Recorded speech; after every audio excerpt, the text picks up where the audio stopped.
platform is independent, and we wanted to work with everyone across the spectrum.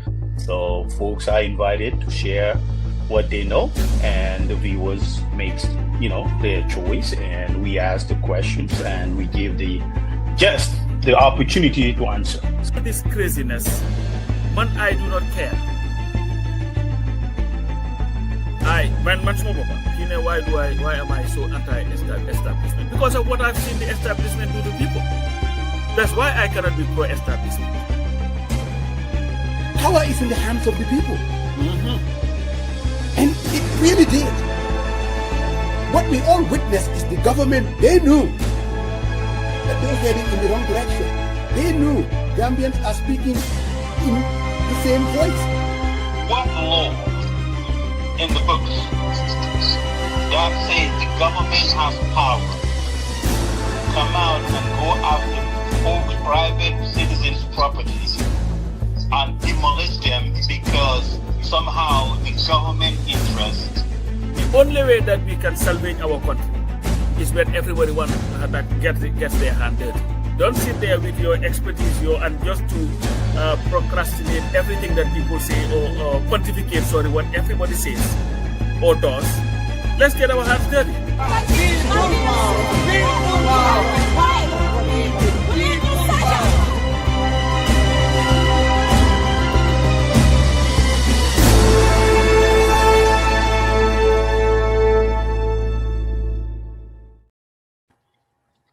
Good afternoon, good afternoon. Another Sunday with 40 people by the people. Countdown to December 5th. It's the D-Day. Gambians will go to the and they will decide. They are what George Bush would say, the deciders. How are they going to decide? We can see now, the closer it gets, the jockeying, the positioning, the politics of coalition building. Things are beginning to unravel. We will talk about it like we always do. We call it as we say it and let the chips fall. Pap Samba and my brother Morong from Vancouver. How y'all doing? How you guys? Well, we're doing great. And just want to give props to Musa Njai and Jufure, their latest collection. I know Musa Najalos Nan Yange promoter guy. Why this summer Musa, they just outdid themselves. I think they had 3 different things, very, very nice collection. The quality again is wonderful. Thank you, Musa. Thank you, Jufure. Keep, doing your thing. Serna Lord, why not? You cannot afford not to get it. But what was there? It's pricey, but the thing is, though, the reality of the matter, the quality is much better than anything that I ever bought in the United States. So what are you wearing right now? Is nakala tuda Dara Fano. Isn't a musorla. Wow. So that's it. So everything has a theme. Even they have one of them, they have jur, like the mango jur, sibopam. Right. They have one bomb the dapatala, tankinen. So every shirt comes with a theme, I don't know. I don't know. Maybe it doesn't fit you right. I don't like the way it just definitely many moms are real. You know what I mean? How is the quality? No. Momla, there is no shirt that I've bought. I've lived in the United States now for about 3 decades. Musumaji number the quality is better than anything that I've ever bought. Cotton or silk or what no, is it's cotton, but it's soft material. Very, very, very sturdy. You look at it, you look at quality shirts. Definitely, it can. Is it come like linga wear? Is it summer wear? It's more like winter wear kind of. You can wear it because when summer munako wear to all season. All season. Yeah, maybe we need to get with him and do a little bit of Coach me. For me though, I was able to get one collection which is Badia and it has all the tribes on it. But after that, I tried to get it, man. I never was lucky. Oh, you know what? I have my connection. I'll hook you up. Don't listen to Musaja. Okay, good. No, as a Gambian. No, as a Gambian, Sibopa, I think this is one product that you can be proud of. And I think the guy puts a lot of thought in it. And every shirt has its own message. Sibopam. It's One it's just- time I was able to get hold of him on Messenger, and he emailed it from Sweden to me. Oh, Great yes. guy. But since then we were talking. Even last week I was talking to Jennifer. I said, "Man, the material is quality." Because there was one day it was very hot, and I wore mine, and it was very comfortable. The material itself is great. So talking about wearing, I mean, let's get to mine. Here I am with Medina United. They're heading to CAF. I mean, they won the soccer league, came out of 3rd division. Can you believe it? 2-3 years, they are the league winner in the Gambia. So for them to be able to go to this competition, they're reaching out to brothers and sisters. That's what they are doing, and they're doing a good job. Gambians are, I've sent letters to all my brethren, my brothers, people that I know, whenever I reach out. Just look at this one. Pop Sammy. I'm not saying, bro, your muscles what's up with that? I have mine, I have mine. It is definitely very nice. No money small boss me. I'm gonna for fit. It is. Huh? So Musa, this is the academy, football academy, run by Tijan, right? By Tijan and his brother, yes. Michael. Okay. I mean, really, they are doing a heck of a job. And after going through the World Cup, we see all the teams, Cape Verde, Capo Verde, I mean, all these other African teams performing extremely well. And if there is one thing that they have, that for us to be able to be competitive, we're having this small academy in the country, having 10-year-olds, 11-year-olds, in an organized fashion. These people, they've invested in it, Tijan and his brother Mike, for the past 10 years, from 3rd division going all the way up. I mean, giving it all they got. And, this is the thing. When you have passion and you have investment, you are going to see results. And they are going to go out there and they're going to compete with other, league winners from other African countries. And all they're asking for is just help. You got a $50, $30, $100. Like if you people like Pap Samba, they got it, $1,000. It helps. And to be honest, though, based on Pap Samba, you are also saying it. You are in the in fact, you are a very important person, one of the co-chair of this entity. So you see the information. Gambians are actually responding in numbers. So I just want to say kudos, and the ones that haven't, we're running on a deadline, I think. Pap Samba, what's the deadline again? August 15th? Maybe August 15th. But you know what is good about this Sarian? Even the Medina side Musa look, fit and young. Exactly. Yeah. So exactly. But like you were saying, the good thing about this, and for Gambians to take ownership of this, we want our young people to be able to have those opportunities, play abroad, and that's what it is. Because these are other outlet. Because when they play in these club championships, people will be watching around the world, and this is where they pick them up. And so you can see a boy from a very, very poor upbringing be able to impact his neighborhood within few days, like the Musa Barros are doing, the Mintes are doing. So this is an opportunity to really uplift other young people, Definitely. So yeah, like Musa said, it's not naka yalla bi yara, it's yalla bi ya naka fatna waji sa si bop. Why Allah naka la ko what was it? No, partner linga because I wanted to gaganti you right away. Why Ngane yalla bi numay namane lara bi laram ngane du lolu. No, now Allah bi Allah something. Well, xam naa ne yàlla bokk na ci. xam naa si dara de teng la gaayam ne lu waayam taatan.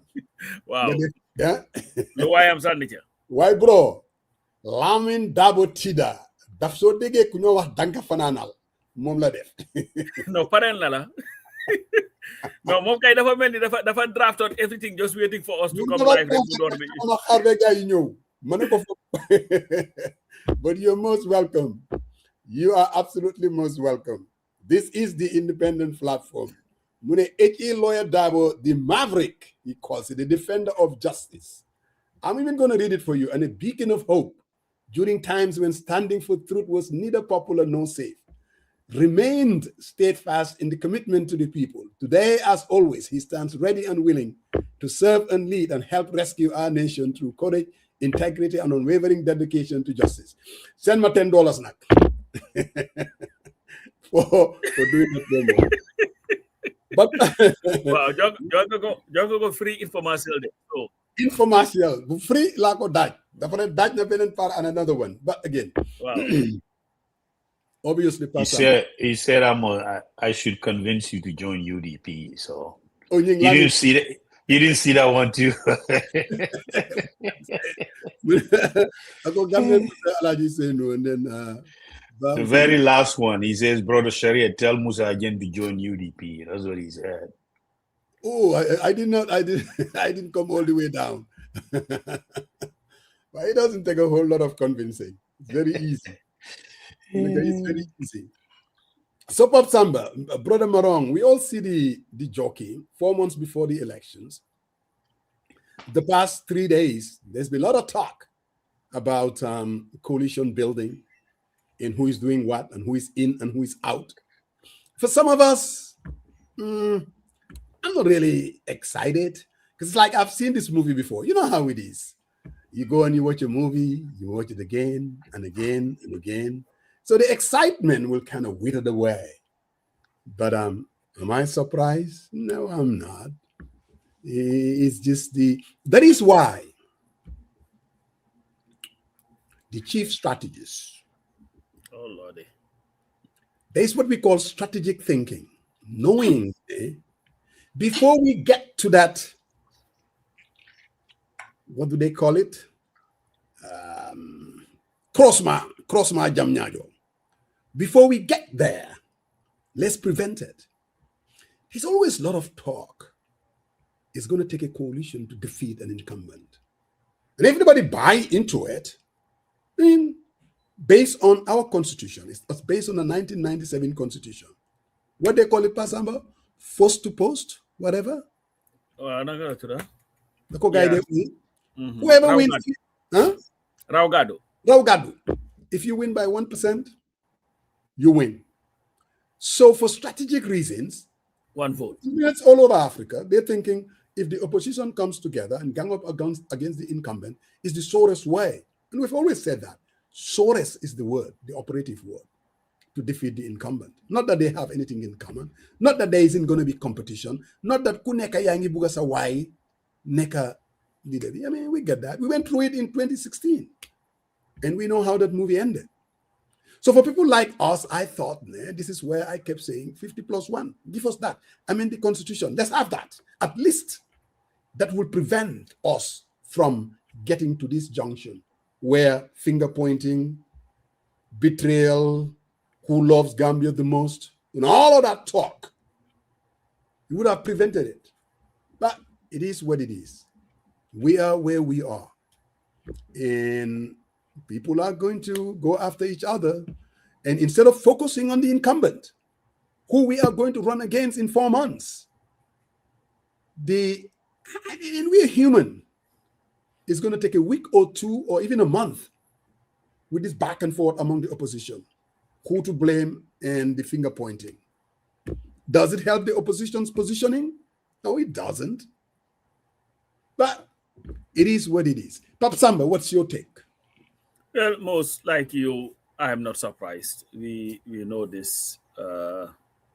In fact, I was thinking, I told somebody it's not even going to get to August 8th. If it gets there, that's where it will all come to an end.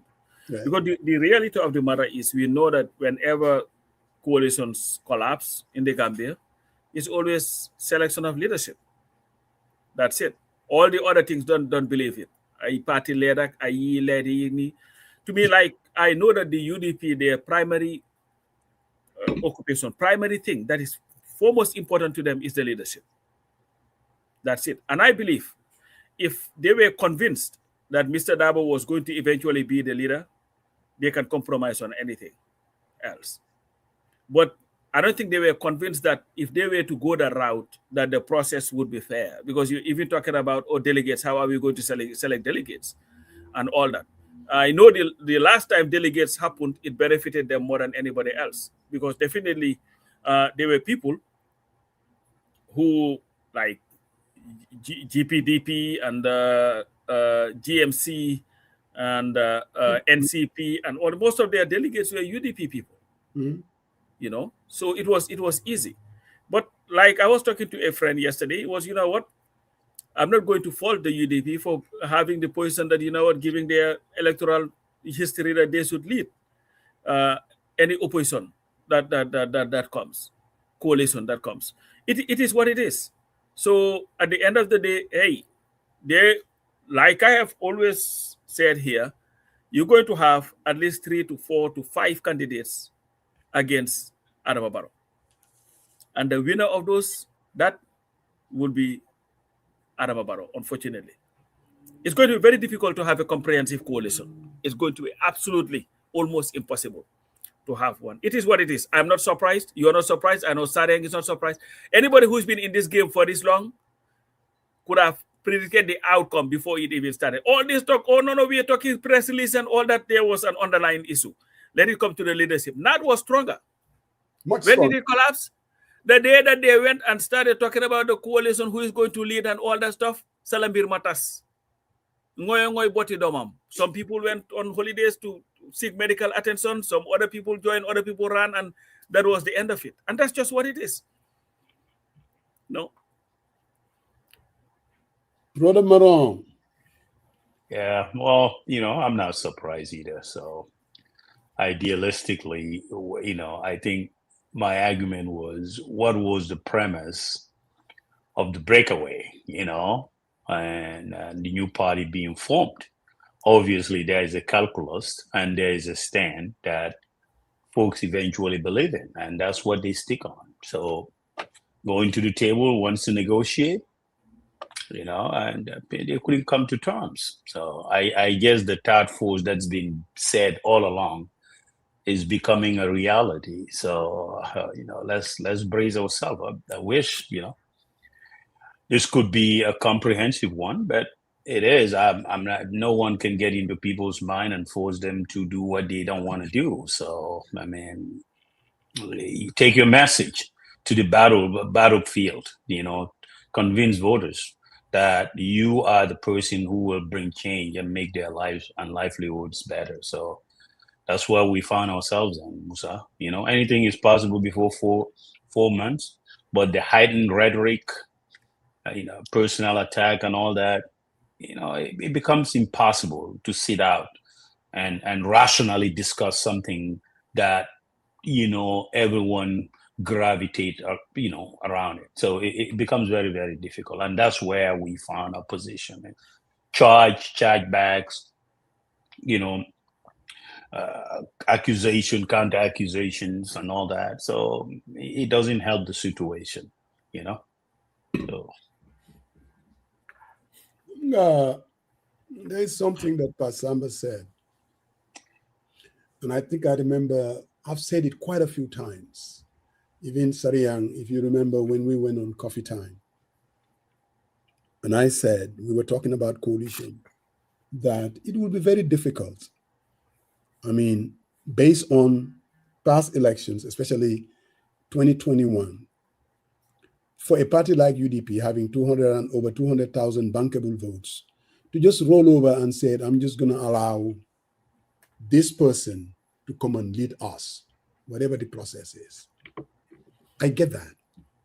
I don't think any of the parties, if you have that hand, that playing hand, you would easily fold and said, I'm going to handpick Sariang to come and lead because he's the winnable candidate. I mean, I get the difficulty of that.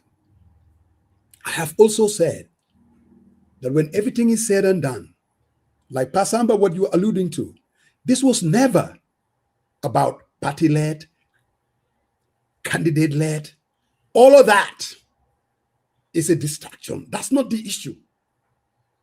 For UDP, it has always been this.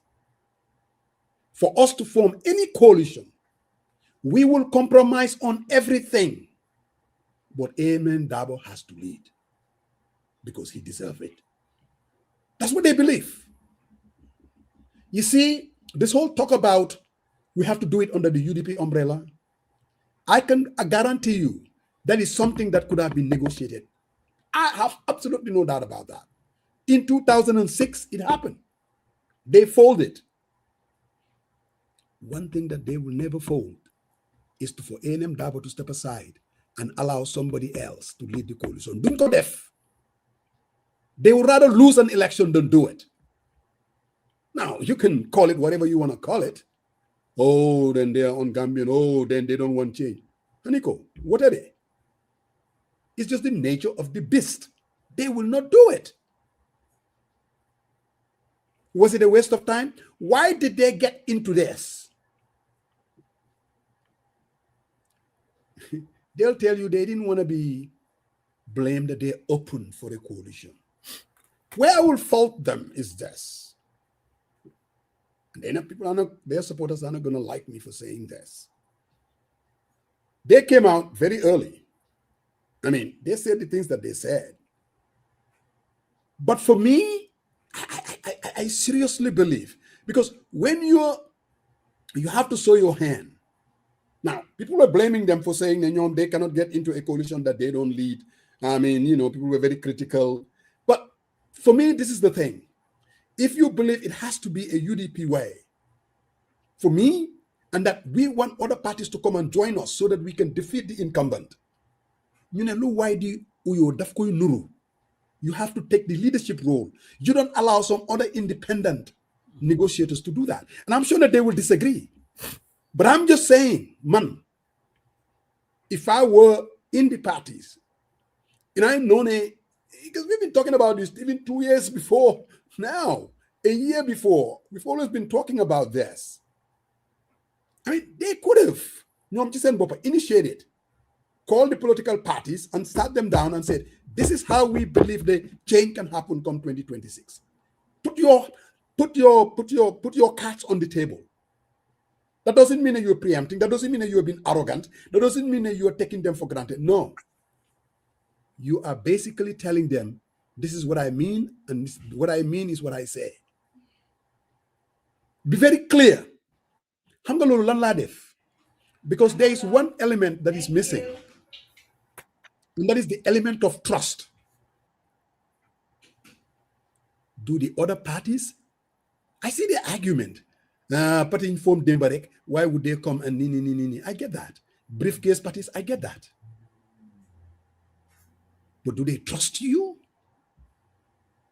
Does Unite trust the United Democratic Party?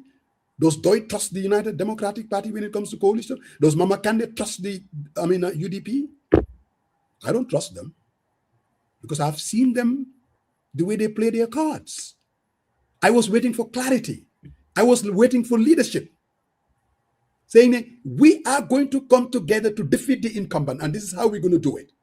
And when we do it, this is what we tell you. This is our promises. When A&M Dabo speaks with clarity, I can trust that. I can, because I know that he's an honest guy. But they don't speak with clarity.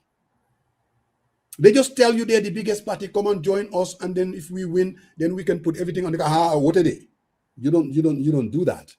If you want to build a coalition, if you want to reassure people, if you want to, going back to what happened in 2016, to reassure people, then you need to do a lot more than that. Now, if they think that they don't need to, I mean, fine. I mean, when everything is said and done, the Gambian people are going to decide. I mean, unfortunately, all of us have said here, the surest way to defeat him is the comprehensive. I've always talked about the third force. Because mandama fongne bobu mo gina yomba pour amko than the comprehensive. But it is what it is.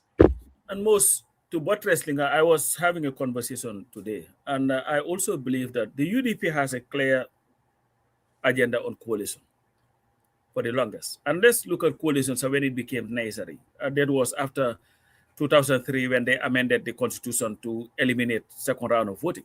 Because 2001, by 2000, Jammeh's votes had gone from 55% to 52%. So he knew, hey, if this continues, I'll go a second round and they would defeat my behind. Exactly. So let's amend.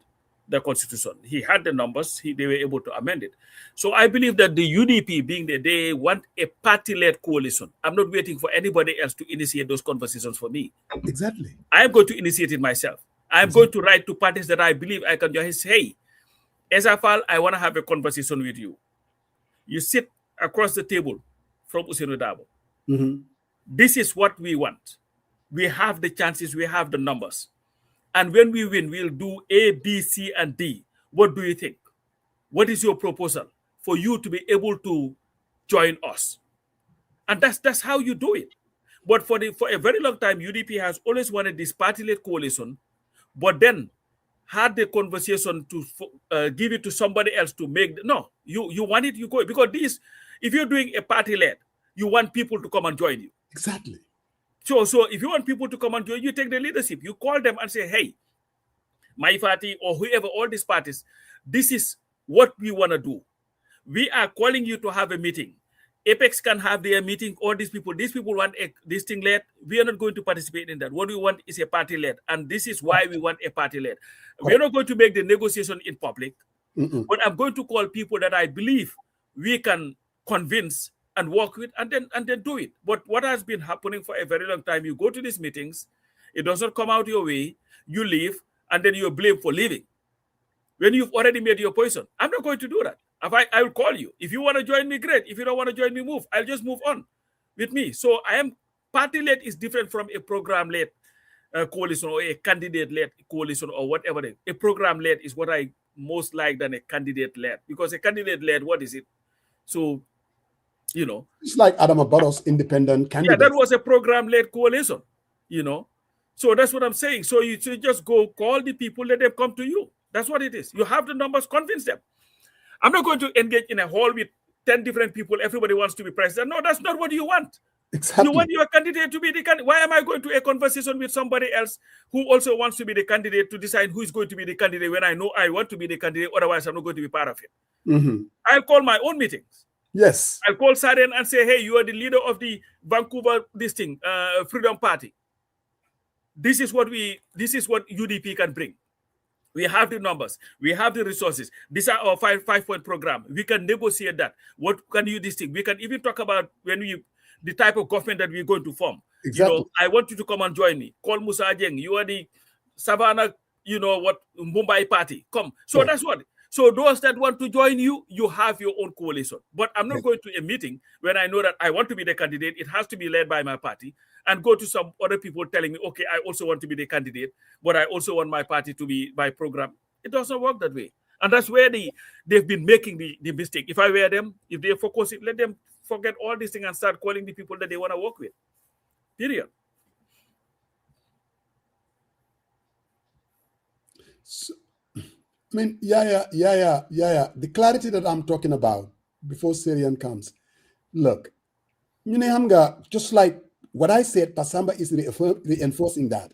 If they took the leading role, they want a party-led coalition. They think that there was no way they will do it out of the armpit of A&M Darboe leading it.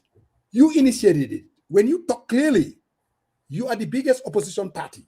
You believe that you deserve it. You initiated. You do the leading role. That's what I'm talking about. To speak with clarity. But then, if you come and then you just get into these independent people bringing you together, everybody knew UDP will never engage in a process where selection is going to take place, like in 2016. Everybody knew that. So the clarity I'm talking about, taking a very leadership role, clearly initiating it, don't outsource it. That's what I call being a leader. You don't go outsource. And then you want everybody to come kumbaya and anoint you. Then you don't go deaf because they don't trust you. You don't give them a reason. Musa, I'm a bit confused. I'm a bit confused. And let's back up for a minute because I want to pick your brain on this one. So you're saying they didn't take a leadership role. And if they take a leadership role, the perception there, you mentioned trust several times.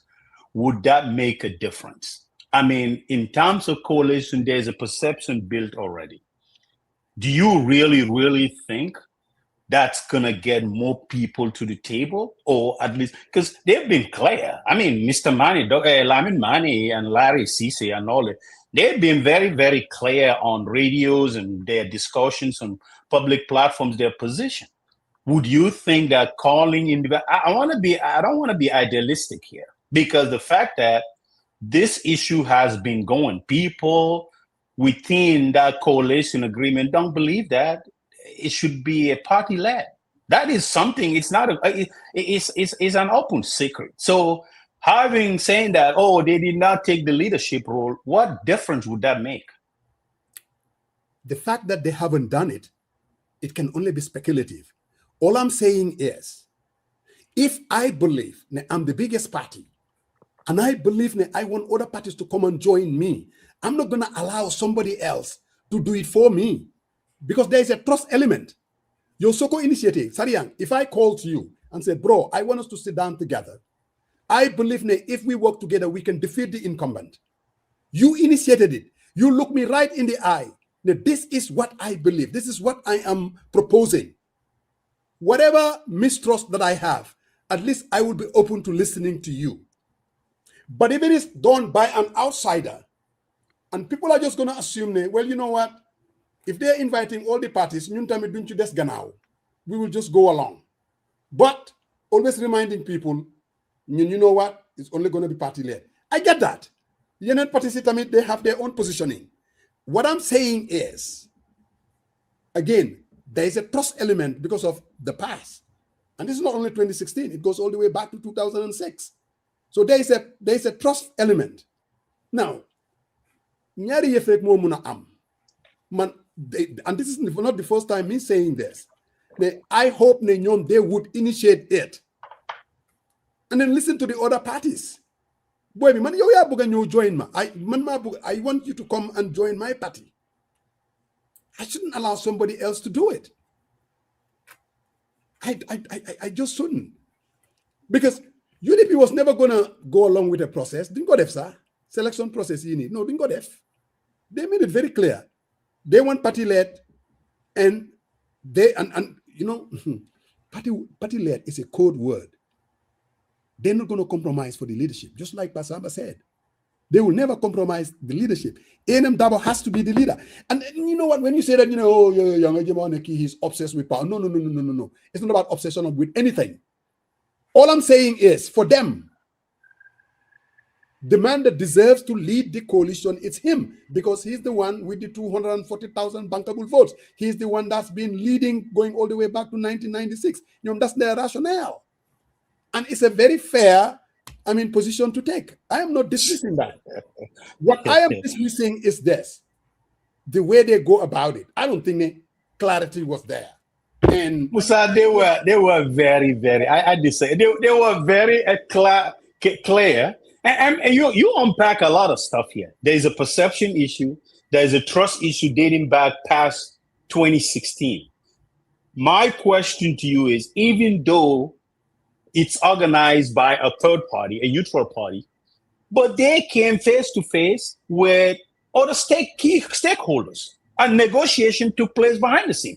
I don't see the official statement. I can't speculate, but I don't know why it would make a difference, them initiating the conversation and someone else initiating the conversation, and which they were part of it. Their position was very clear. People did not agree with their position. That's just the bottom line. They were the people. That's why they walk away, and there was a split. But this is my thing, Sarian. I understand all that. UDP's position is not new to us, anybody. Yes. They've been very firm about that. But UDP also knew very well going into those conversations, especially where you had, what's the name of the party? Unite. Everybody knew that you are not going to form a coalition with Unite. What sense would it make? They left your party and formed another group, and with it, before you even have elections, you come again and work with them. It doesn't make sense. So what I'm saying here is UDP had made its position clear enough. What I would have done if I were the UDP, I am not waiting for anybody to call me for a coalition talk. I am calling the parties that I want to work with. Because Mr. Dabo, during his interview with Peter Gomez, had said that he was going to pick up his phone and call these party leaders and initiate that conversation. I remember him saying that. what I would have done, because that would have saved them from all this trying to explain to people why they walked away or whatever. That would not even have been necessary. Hey, we know what we want. We want a party led, and this is why we want it. We are going to call people who want to work with us. Tell them what we have, what we can offer them on the table. If they accept it, we work with them. If they don't, that's fine. We'll go on our way. That's it. You would have saved yourself all this energy going there and arguing and all this thing, and then it comes back, or they betray or work away. No, they could have avoided all this. So what I'm saying, Moine, do the thing itself. It's not too late. We can wake up tomorrow, you know what? Let's look at the parties. We can work with A, B, C, and D, and just go and with it, because this is a UDP government that we want to form, but we will want to form a UDP-led coalition. Can you join us? Yes, I can join you, but what do you have on the table? A, B, and C, like if you agree, we go with it. If you don't agree, we respect your position. That's it, because that's what. So, that's what I'm saying. Because I mean, they just go into all these things, and then it end up this thing amounting to nothing. That's what I'm saying. UDP should have been the one to initiate this conversation. Apex could have had their own talks. Others could have had their own talks, but the UDP were like, not only are we doing this, but we are initiating ours.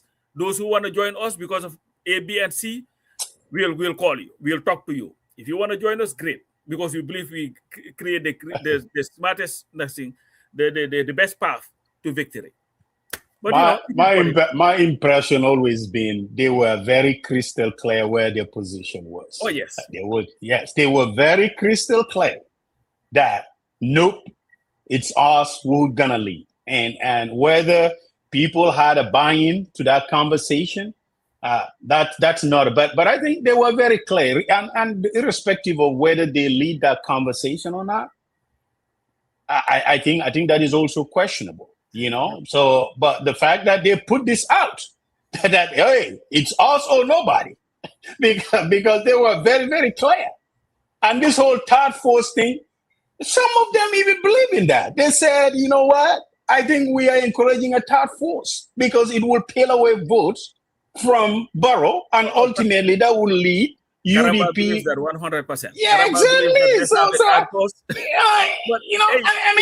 mean, these things were there. Up to today.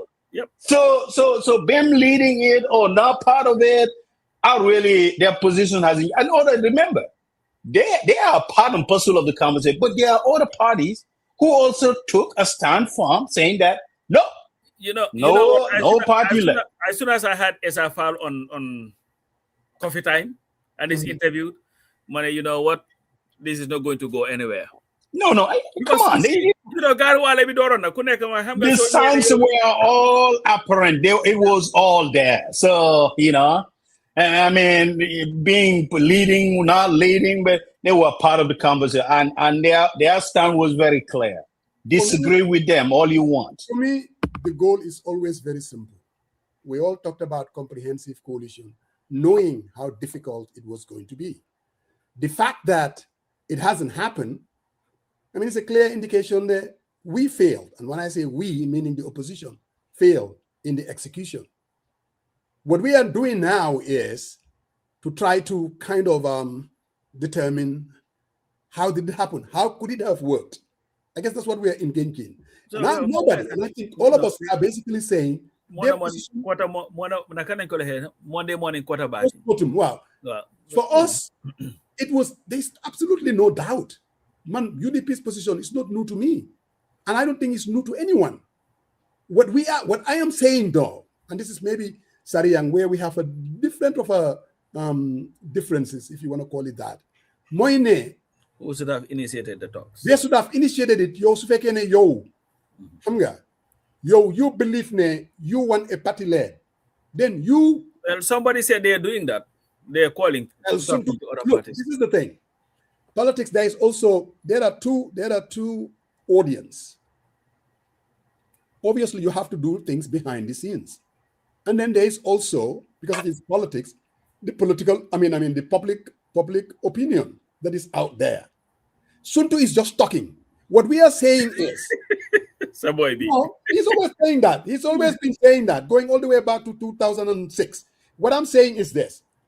If the media out there, they're saying UDP has initiated a coalition talks with all the parties, call Ninglen at A&M Dabo's chambers, or they're going to go to these chambers, send an invitation letter. You don't have to deal with the details of it.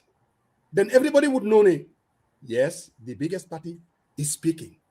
They want to initiate a coalition. You know what that shows? Whatever mistrust someone has, they will see sincerity. They will see these people are genuine. If you don't do that, you're just going along. Well, we lead parce que we got more votes than anybody else. So len ko bugé baxna, so len ko bugul baxna.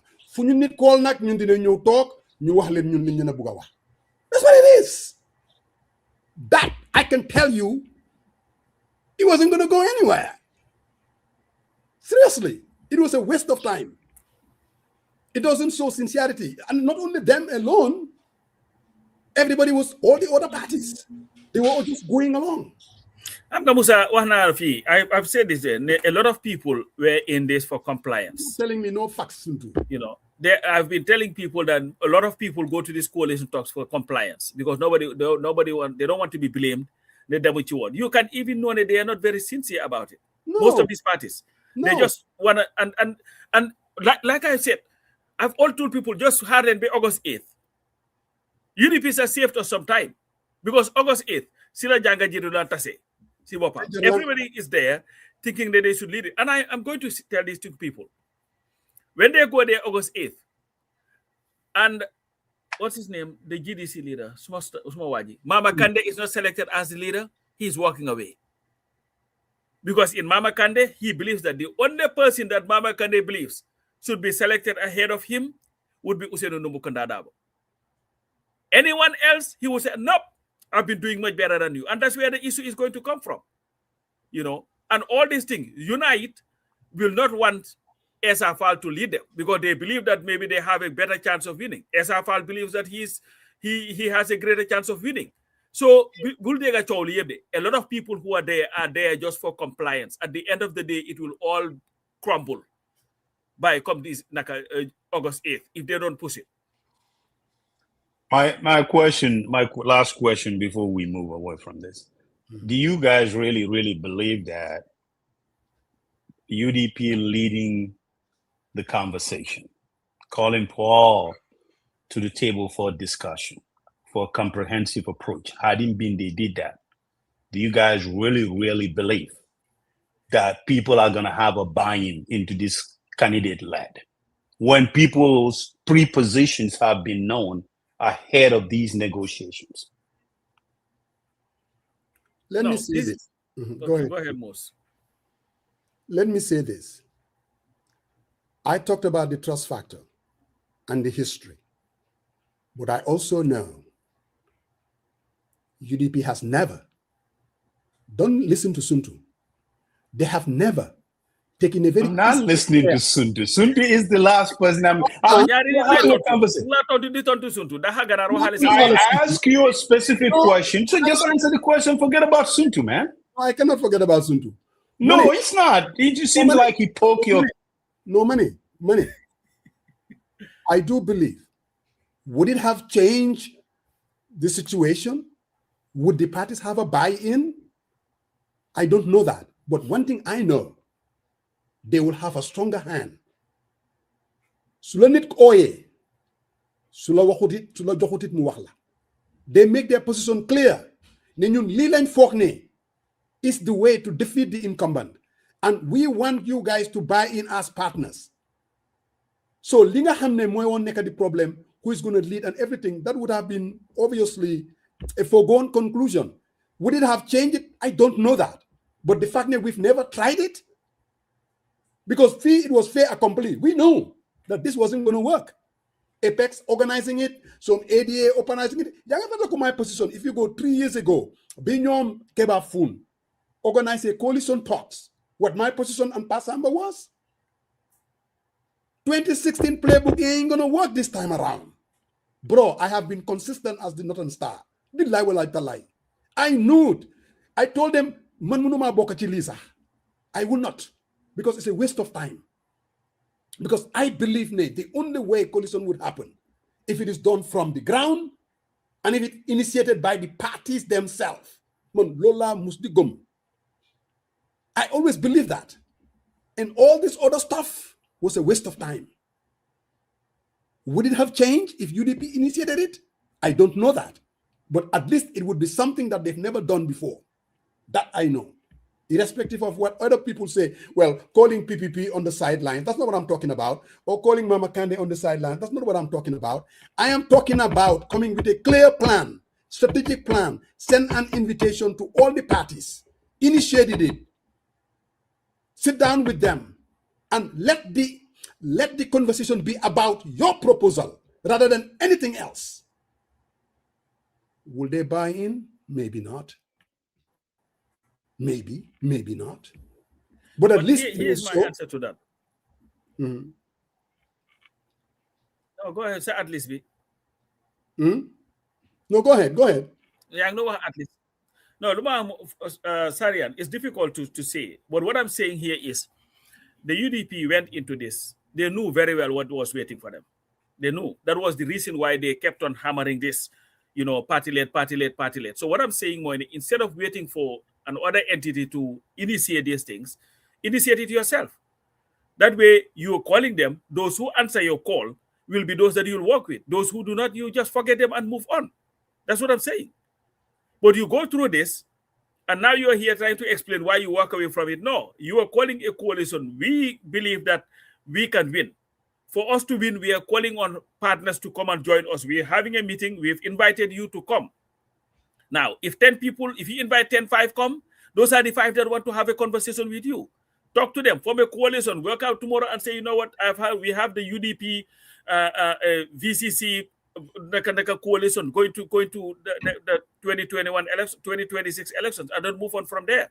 Save yourself the energy of trying to explain why you walked away from a process. Everybody knew from the onset it's not going to amount to anything. Because the UDP was not, if they had decided there, you know what? Okay, we'll agree that Ousainou is going to be the leader, the candidate. We'll discuss everything else. They'll still be talking. Yeah. But when that contentious, it's a waste of time. I just want to be clear, because the fact that just because they did not lead the conversation, but what would be the key ingredients of that conversation? Would it move a needle? Per se, when people are they've known their position already, people are saying no. They even put out a criteria. They said, if you run more than 5 times, you lost an election, you're not gonna be leading no agreement. They said it. They put it out there. People were not hiding. So how you come around where there's someone else lead a position, and I'm not going to sit here and be idealistic. There was a premise. Why? There was a fraction, right? There were people within UDP who went their way to form a party. It germinated from something else. That somehow there should be a generational shift of leadership. So that was known. So going out there and saying, oh, we're going to call, are they going to be receptive for what they are selling them? Absolutely, I doubt it. I don't think it's going to make a difference. Well, we found ourselves where we found ourselves today, and let's move on. Demba Balde has an answer for you. UDP was and is the natural de facto leader in any. That's not Demba Balde's answer to me. I'm asking you. You are my co-analyst, so don't try to throw Demba stuff. Answer the question directly, and let's have a conversation. Sarian, maybe you don't like my answers, but no, I don't. It's not like I'm asking you an answer. It's not that. What I'm saying is, don't throw. Demba has an answer. You're more than capable, Musaje. Knowing you are more than capable to answer my question. I didn't answer your question. No, I mean, so why are you bringing Demba's question? The answer that. How many times am I going to answer his question? No, it's okay. You're satisfied with your answer. Yeah. Why not answer my question? I don't know. At least maybe Demba's intervention would be more palatable to you than whatever I have been telling you. It's time to move on. There are people, other parties who don't want to back a party-led coalition. Finish. That's it. Let's move on. They want to have a coalition built by a candidate-led versus a party-led. And this was the central disagreement. And the position of UDP is well known.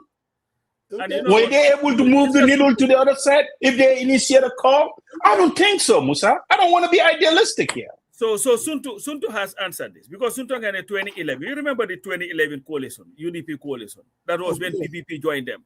Yeah. That it was Amadou Tall who chaired. That's what I'm saying. So don't even go to anybody's meeting. Chair your own meeting, call the parties, have a meeting, and move on. 2011, there were two different types of coalition. There was the United Front, there was the UDP-led. UDP-led, Amadou Tall chaired one. They had the parties that joined, I think it was this thing, PPP then, because NRP switched over and went to like a GPDP and then did a coalition with DOI. And then people move on. But anyway, we have another topic. History, I'm telling you, we know it to our fingertips. We know every coalition movement. We initiated coalition talks. So you don't tell me how coalitions are done. What I'm telling you, going all the way back to 2001, UDP has never initiated a fully fledged coalition. It's always going to be initiated by somebody else. Yeah. They've never taken that position. I mean, we're not being biased. I'm just stating the facts. Really? SFL saying party led is off the table is a red line being crossed. We go cross a red line. Suntu, the thing about red lines, crossing red lines is something that you have to think of very, very seriously. Remember when Obama mentioned his red line and the red line was crossed and then he didn't have anything to do. But anyway, there is an other topic, Musa. We saw an influencer interviewed and claimed that there was a candidate who scammed somebody for $700,000. And to me, what I really found so unfair was that she had a multiple choice. I have three people, is one of them. Mama Kande, Esafal, or Tali Bensouda. And of course, people started throwing names. And I believe that was so unfair. And we've seen that this guy came yesterday, Esther, to clear the air that actually the person in question was him, that he was the one who owed somebody $700,000 and gave a statement that I think actually it was $3 million that he felt was part of sponsoring his 2021 campaign, only for the guy to come back and say, no, man nuru na la kuy liggéey suma xaalis di ko jox naka góor suma moroomi góor. And that he said he had paid back the money and what was left was $700,000 that was already paid, and now all that is left is about $62,000 and that was waived. So that has brought a lot of conversation. Sibopa, most I don't know whether you saw that. Yeah, leggy. They get into things you are hamne. I mean, it's neither here nor there. To go out there and make a statement like that. Let me tell you just my reaction when I heard it. I mean, I know for a fact that the Tali Bensouda that I know, I don't see him initiating or getting involved in something like that. So that's why I didn't bother myself. It's the silly season of politics. I mean, you get a lot of so-called commentators, journalists, myself included, that are going to go out there and say things that are very irresponsible. And even in the case of SR Falsas, they use the word scam. I mean, even after listening to SR, no one scammed, no one, So for me, it was nothing, really, making mountains out of molehill or molehill out of mountains, whatever that phrase is. But to me, it's just Basama Bilai. That's a silly season of nothingness, But I don't know about scam itself. But would you not know, Musa, if I were to give you $3 million, whether I was giving you a loan or I was giving you money for this thing? Don't you? Is that something? Yeah. I think I don't know how SR is answering that question. No, but and the thing is because to me, I also saw the guy in question, his name I think is Momodu Musa Sisi. No, Momodu Musa Mane, something like that is the name. What he said was that what the narrative that ESA is giving is not true. That he wants ESA to hold the Quran and say that the money was all given during election period. So the question is, when you're running for the presidency, Sibopam, there are some things that you cannot find yourself in. You know, you're supposed to be the chief executive officer of a country. Your government will be engaged in negotiations and all these things. I don't think 3 million, anybody would give me $3 million and I have any doubt as to whether it is a gift or a loan in itself. I'm not going to put myself in that situation itself. I think it was a poor judgment on my side. I don't think ESA scammed anybody. But to me, the whole explanation to me does not add up and doesn't make sense. Definitely. I mean, I think it's very uncomfortable for ESA. Anybody giving you $3 million, that's a lot of money. Seriously. And this was during the campaign. If it's campaign contribution, you would know. Man, if I were running for president, Sariang Maron calls me and give me $3 million as contribution. If he comes back trying to ask me to pay the loan, I ain't paying. Because I'm like, look, this was campaign contribution. We were working together. You believe in my candidacy. That's what I would say. Now, for you to turn around and say, well, I'm a foregone campaign contribution, but now is it a loan? Then I'll go ahead and pay it. I wouldn't even mention that. I was like, you know what? It was during the campaign and I took a loan of this amount. And this is how much that I have paid. And this is how much is left. But what tends to happen is when you get into the process of over-explaining, by at the same time trying to be politically correct or the political consideration, to kind of slow down the fallout, he has actually made things worse. Because people will say, this legal guy, a lawyer, $3 million, is it a loan or a campaign contribution? Come on now.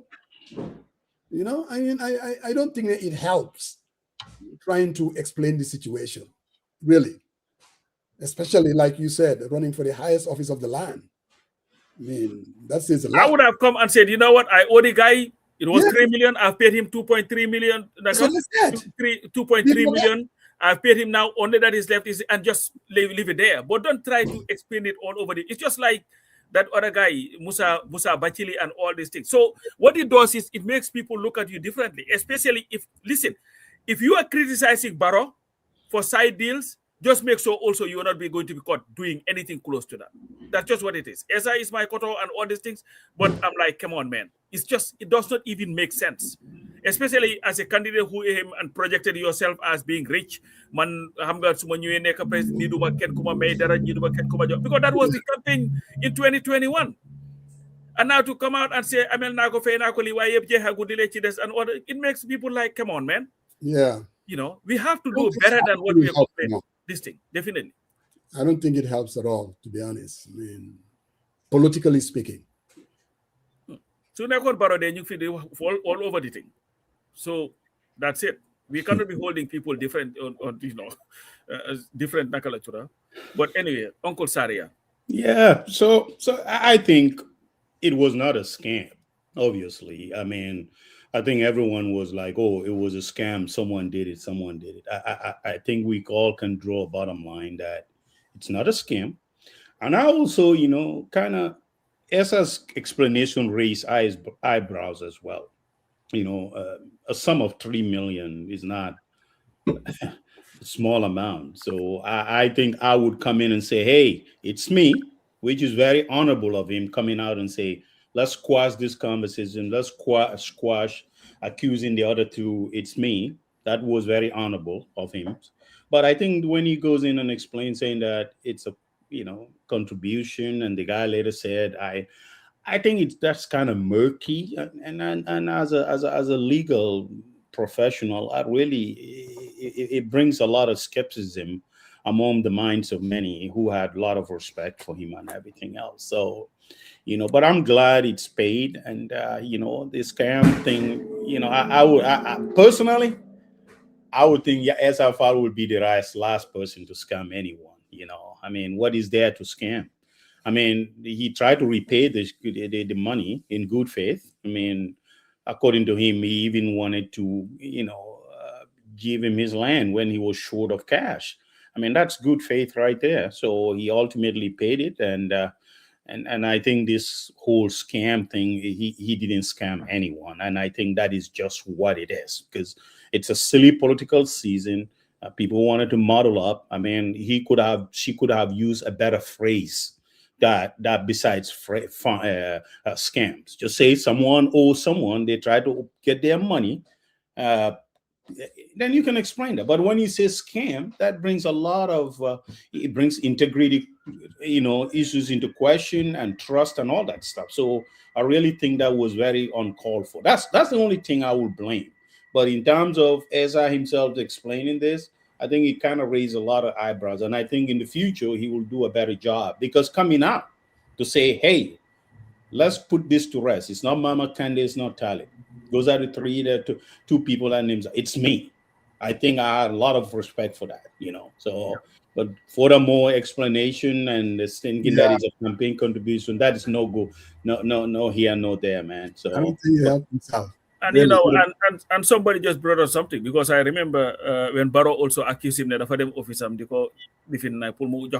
and so let me see, when you're running for president, try to avoid anything that will come back to bite you. This is not the Gambia of the 60s or the 70s or the 80s. This is now the social media thing. Every little thing would take legs, and then you would be forced now to go and try to explain yourself. What is 700,000? And I mean, it's a big faux pas, politically speaking, and it's a character issue. It addresses that. No, it is. But Musa, it's not a scam, though. I mean, I think it's not a scam. Let's see what I said that this is not a scam, not even close to a scam. It's not a scam, and I don't know why people think that. But again, you must never put yourself in a situation where you have. Oh, scam can, but when you try to explain, and in a way, Bohamne, that you cannot differentiate whether it was a campaign contribution or a loan, that raises eyebrows. That's what people are saying. When Pasam and Sariang both, there's somebody called and said that he wants to elaborate on the issue. I'm like, I don't know. I need to elaborate on which issue. The Esa already elaborated, Musa. Let's leave it at that. The man came out and said what he wants. That's why I didn't. Let's leave it to that. You see, my brother is on the background. I just remember hearing always watch your program, Musa Jeng. You see his comment. He says, Pamodu Bojan, the CEO. He says, Sariang, we cannot understand your American. You see my guy Mustafa. A lot of these photos are not who they Mustafa, when are you gonna invite Pamodu Bojang? No, invite Pamodu Bojang. I think Pamodu has been here before. He's been here. Oh, he's online. He watch on the window. How many inside? There are people who always open that window and they are out there on the entire. Their names are not registered, but today. Yeah, but you see the thing with Hamga been a problem like Gambian politics, because there is this belief the politicians are not honest. Nyepa corrupt. Hamga so I made the kawan nyepa corrupt. That's what they said. That's why you have to be the different, because you can make just the slightest mistake like this one here, because this should not have even come out, and people will run with it and make it something that is not, and who is to blame for it? But Musa, with Sambokai, these Senegalese, they're really playing games with us. This nonsense that they're doing is really because I saw that there was another part of the Gambia that they went to Demba Sentoli, pretty much telling them that is the Senegalese territory. So this provocation, to me, definitely is unacceptable in any form or shape. Especially you're going to this land. People are Bay this time. What would that affect Senegal? How would that affect Senegal? Even if you can beer Senegal, I don't even understand. It's not like oil. It's not like diamond. It's not like anything. Some land. But how many, like Tombong said when he went to the tour, you will go to some people.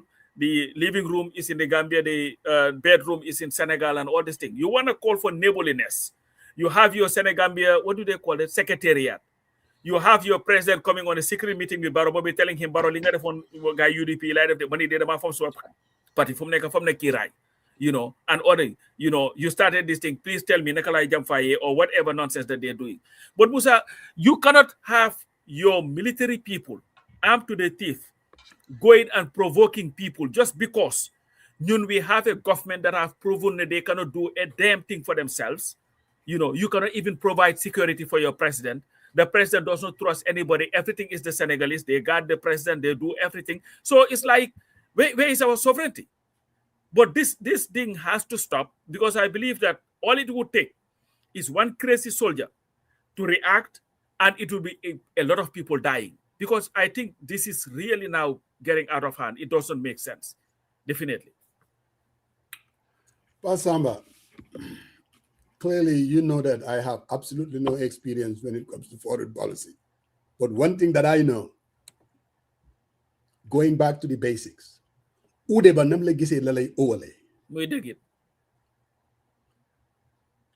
fact that we're a country of 2-3 million, that doesn't mean we can have a voice.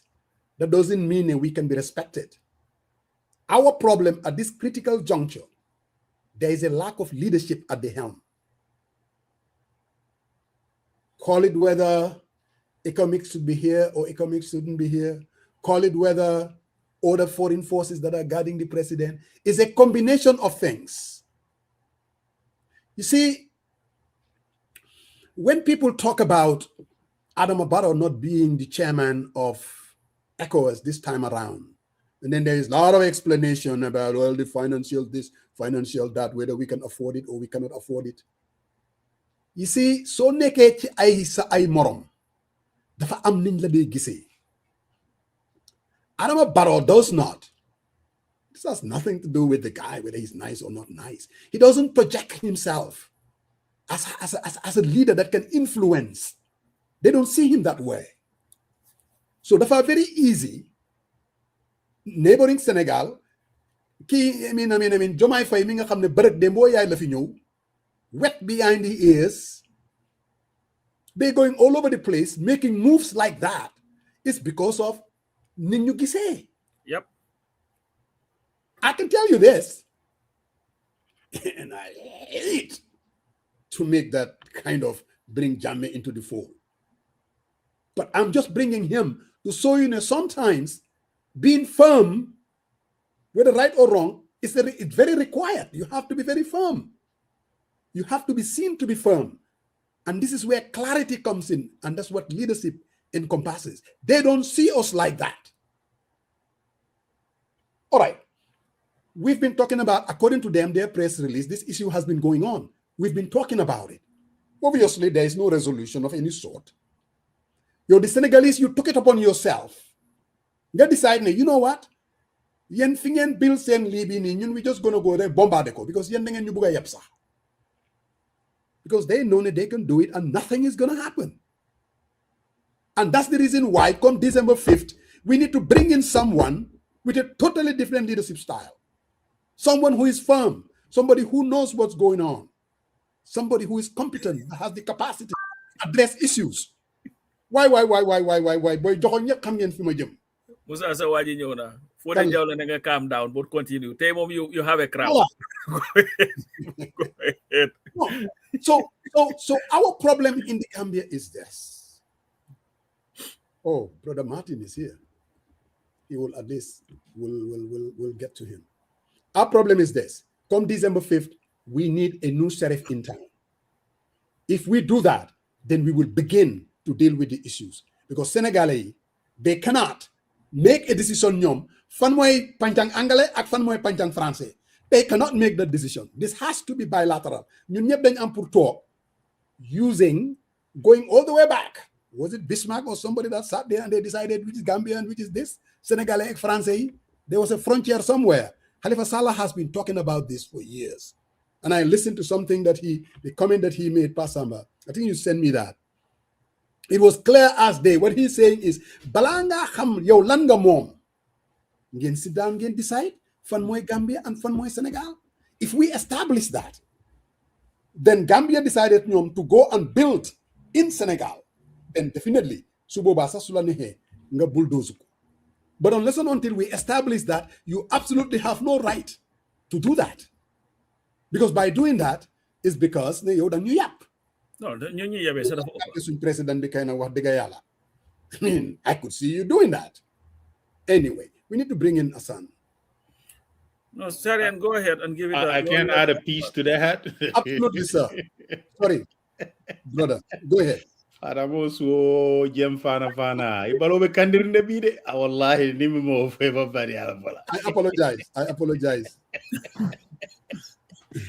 No, it's true. Yeah, hello? Why they keep saying territorial Yeah, integrity? Hassan, just give us 2 minutes, Rek. Daniel Rek. Oh, okay, yeah, all right. Yeah, but by then 5 minutes, like the farm luma de feed, mabnyo. Okay, all right. Come back in 5 minutes. So I think Musa, the central question comes into play. Everyone knows this, and people were raising concerns. Yes, Jammeh had its dictatorship for 22 years, but he's gone. It's coming to almost 8 years, right? I think these reforms, when we are saying reforms are important, we say it for a very good reason, right? You want to have people, you want to surround with people who have the technical know-how, the background, and also who would guide you through these complex issues in order to kind of unravel them, right? So even when this issue happened, some of his presidential advisors, people like Sekumbala, I'll call him out on this platform, say, oh, people are making this a political issue. Damn right, it would be a political issue. They crossed the border and came out and knocked on the walls. And Musa, I'm going to tell you, this country is very, very big on that stuff. You know, they will deploy drones. They will even put, wire electric fences.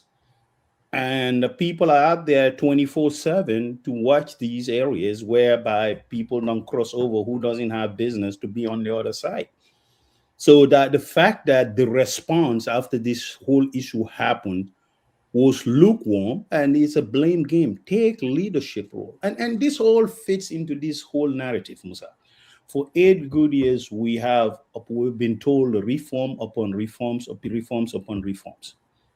And people can sit out there in the platform and say whatever, but you measure it. What are the outcomes?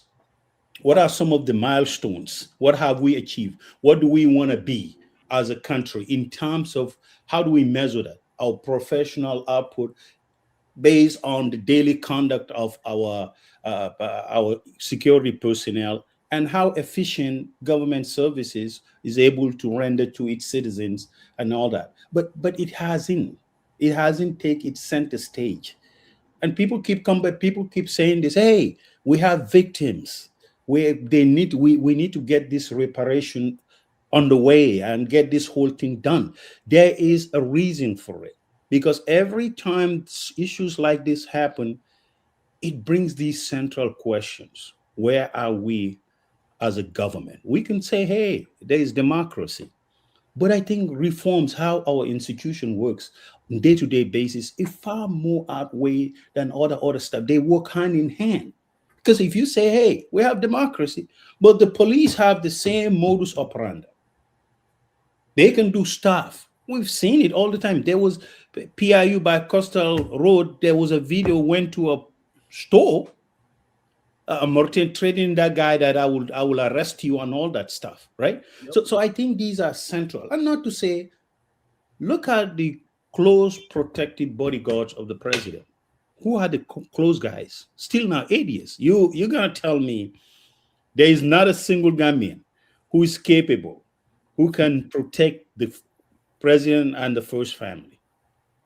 I really think these people can be, at the post, the strategic location, but Gambians need to take ownership of their own country. I mean, we've been there, done it before, and I don't know why. If you ask these questions every time, there's excuses and excuses and excuses and excuses upon excuses. But you have to take care of your own. Our country is our country. Someone cannot come in and knock those walls down and make it about themselves. And somehow people cannot speak about it. It's crazy. And it's crazy.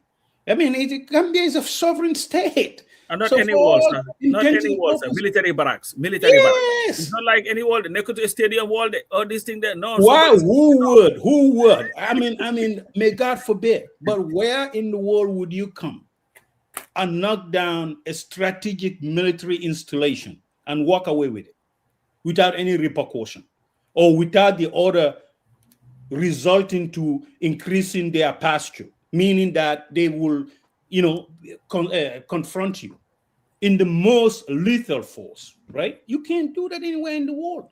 And if people speak about that, then somehow it gets muddled up. It cannot be, we cannot. No, I think they were wrong in the first place. And this is not the first time they've been doing this.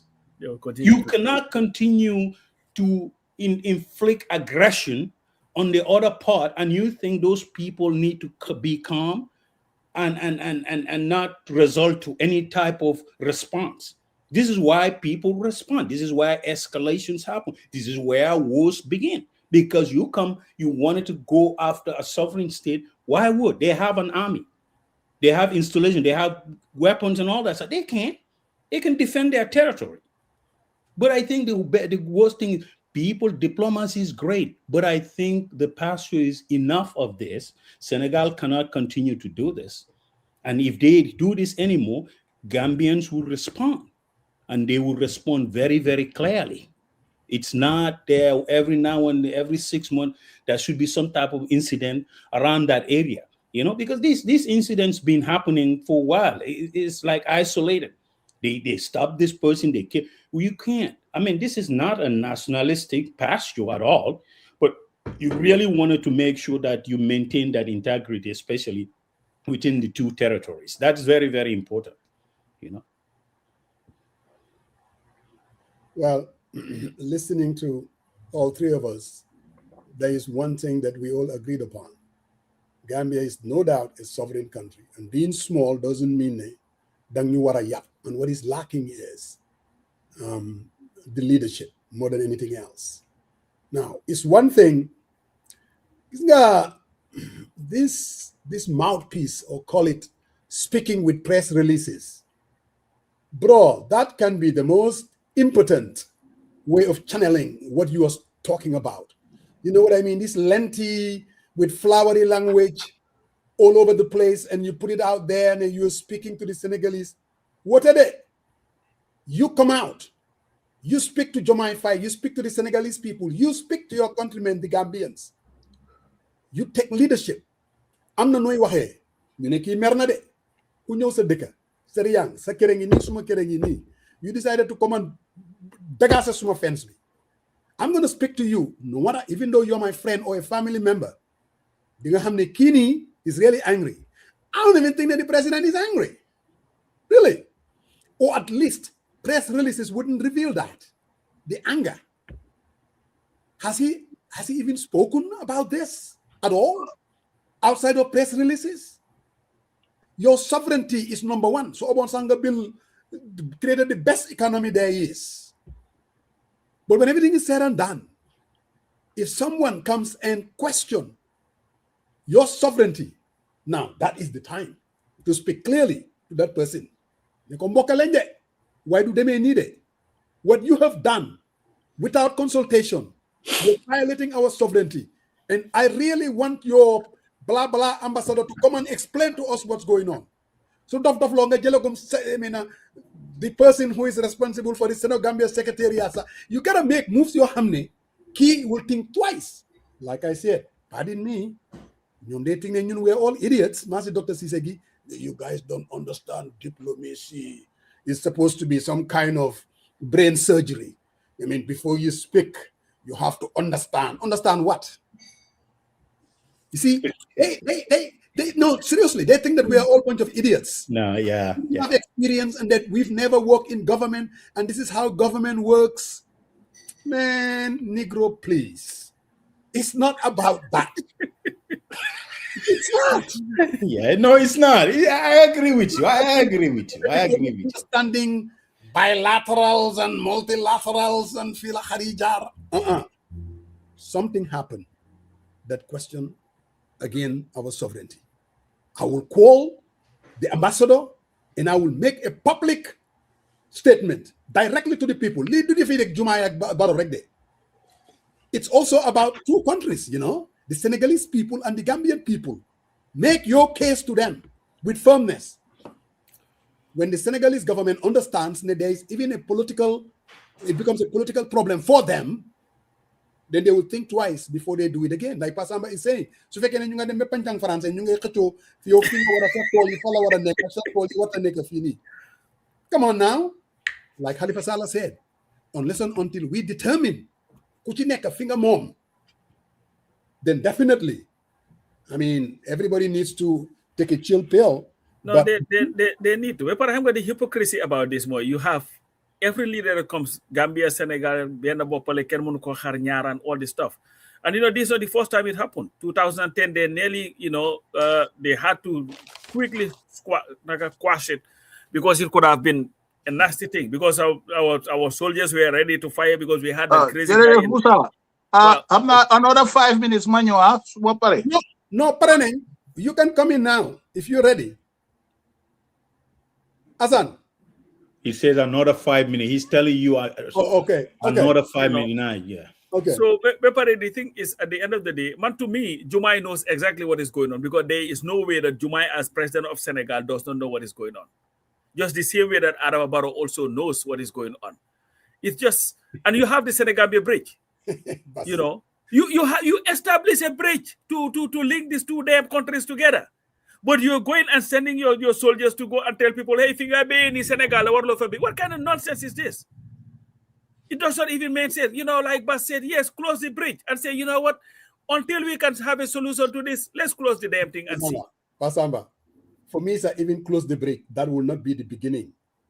Let's do bigger easy. Speak out firm. Speak out angry. Speak out for him to understand. Closing the bridge, maybe Lulu said No. That's a bad economy move. I mean, this is transactional. But what we are saying is, we want the man to be the leader. Let him be the man and speak to these people in a language that they understand. To the Senegalese people, to the Gambian people, to the leadership. Now, wait a minute. Remind them. Now, we ain't gonna have this. But you know what? Come December 5th, we'll have the opportunity. So before you transit, I know what's his name? Dois Nam from Woolley was at the United Nations, and I read something where he brought up and he called the Senegalese person in present out on this particular incident, and the guy acknowledged that he was aware of the incident, and you know, they're gonna look into it. But that's what it is. You know, you stand firm. You state your position clearly. And Dembo was asking whether this came from an authoritative figure or senior person in the military. Of course, it must have come from a chain. But what I'm trying to say is, obviously, even if the president, say do this, there are lawyers. There are folks that interpret these things, especially when it involves two countries. And this is a border village. And obviously folks needs to go through and look at, you know, what is the pros and cons, or whether we are even violating international laws and sort of. So obviously it must come from somewhere. And that is where the president comes into play. I think his counterpart, he needs to dial back and tell Jomai, where does this order come from? Why is your folks doing this? It's between these two countries, and the president cannot be part. It should be part and central of a voice that represents, saying that, oh, they don't know how to get. Ismaila doesn't have any experience in government. Yeah, let's make this very, very clear. He has besides being a minister for almost what? Is it a year, 2 or 3 years? I don't remember. Yeah. So when he sits on Peter Gomez and keeps saying they don't know what complex people are working for government every single day. We're looking at all these things, taking care of this every single day, over 20 years of experience. So he wanted to come in when he sits there at his convenience, take a leap of faith through with the truth, and keep saying these things. Oh, they are not experienced. They should not say this. They should. What is very, very clear in terms of these type of crises, the president needs to assure the country that he has their back. Yes. And Gambia will not bend Yes. to Senegal's such aggression. And that is an assurance that the president, it doesn't matter what is a triple layer of agreement, whatever it is. Exactly. You need to assure your compatriots that I have your back and I'm the commander in chief. That is very explicit. That is assurance of leadership. And you have to be firm. So I'm not sure why if he comes, they don't understand it. What it is. If this guy he's not even privy to some of the intelligence gatherings and all that. I don't know why is he sitting down there and talking about blah, blah, blah, blah, blah, blah, blah, blah, blah. You know, sometimes I get a little frustrated watching it. And it's pretty annoying when you sit there and keep telling people that people don't understand. They keep speaking. What we know is you need to assure Gambians that Gambia is a sovereign state. Senegal cannot come to Gambia and demolish our military barracks. That is very, very clear. Okay? So if they want to be somehow, puppet to Senegal, they can do all that they want as a government, right? But that's not somehow everyone across the board. That's not the sentiment everyone shares.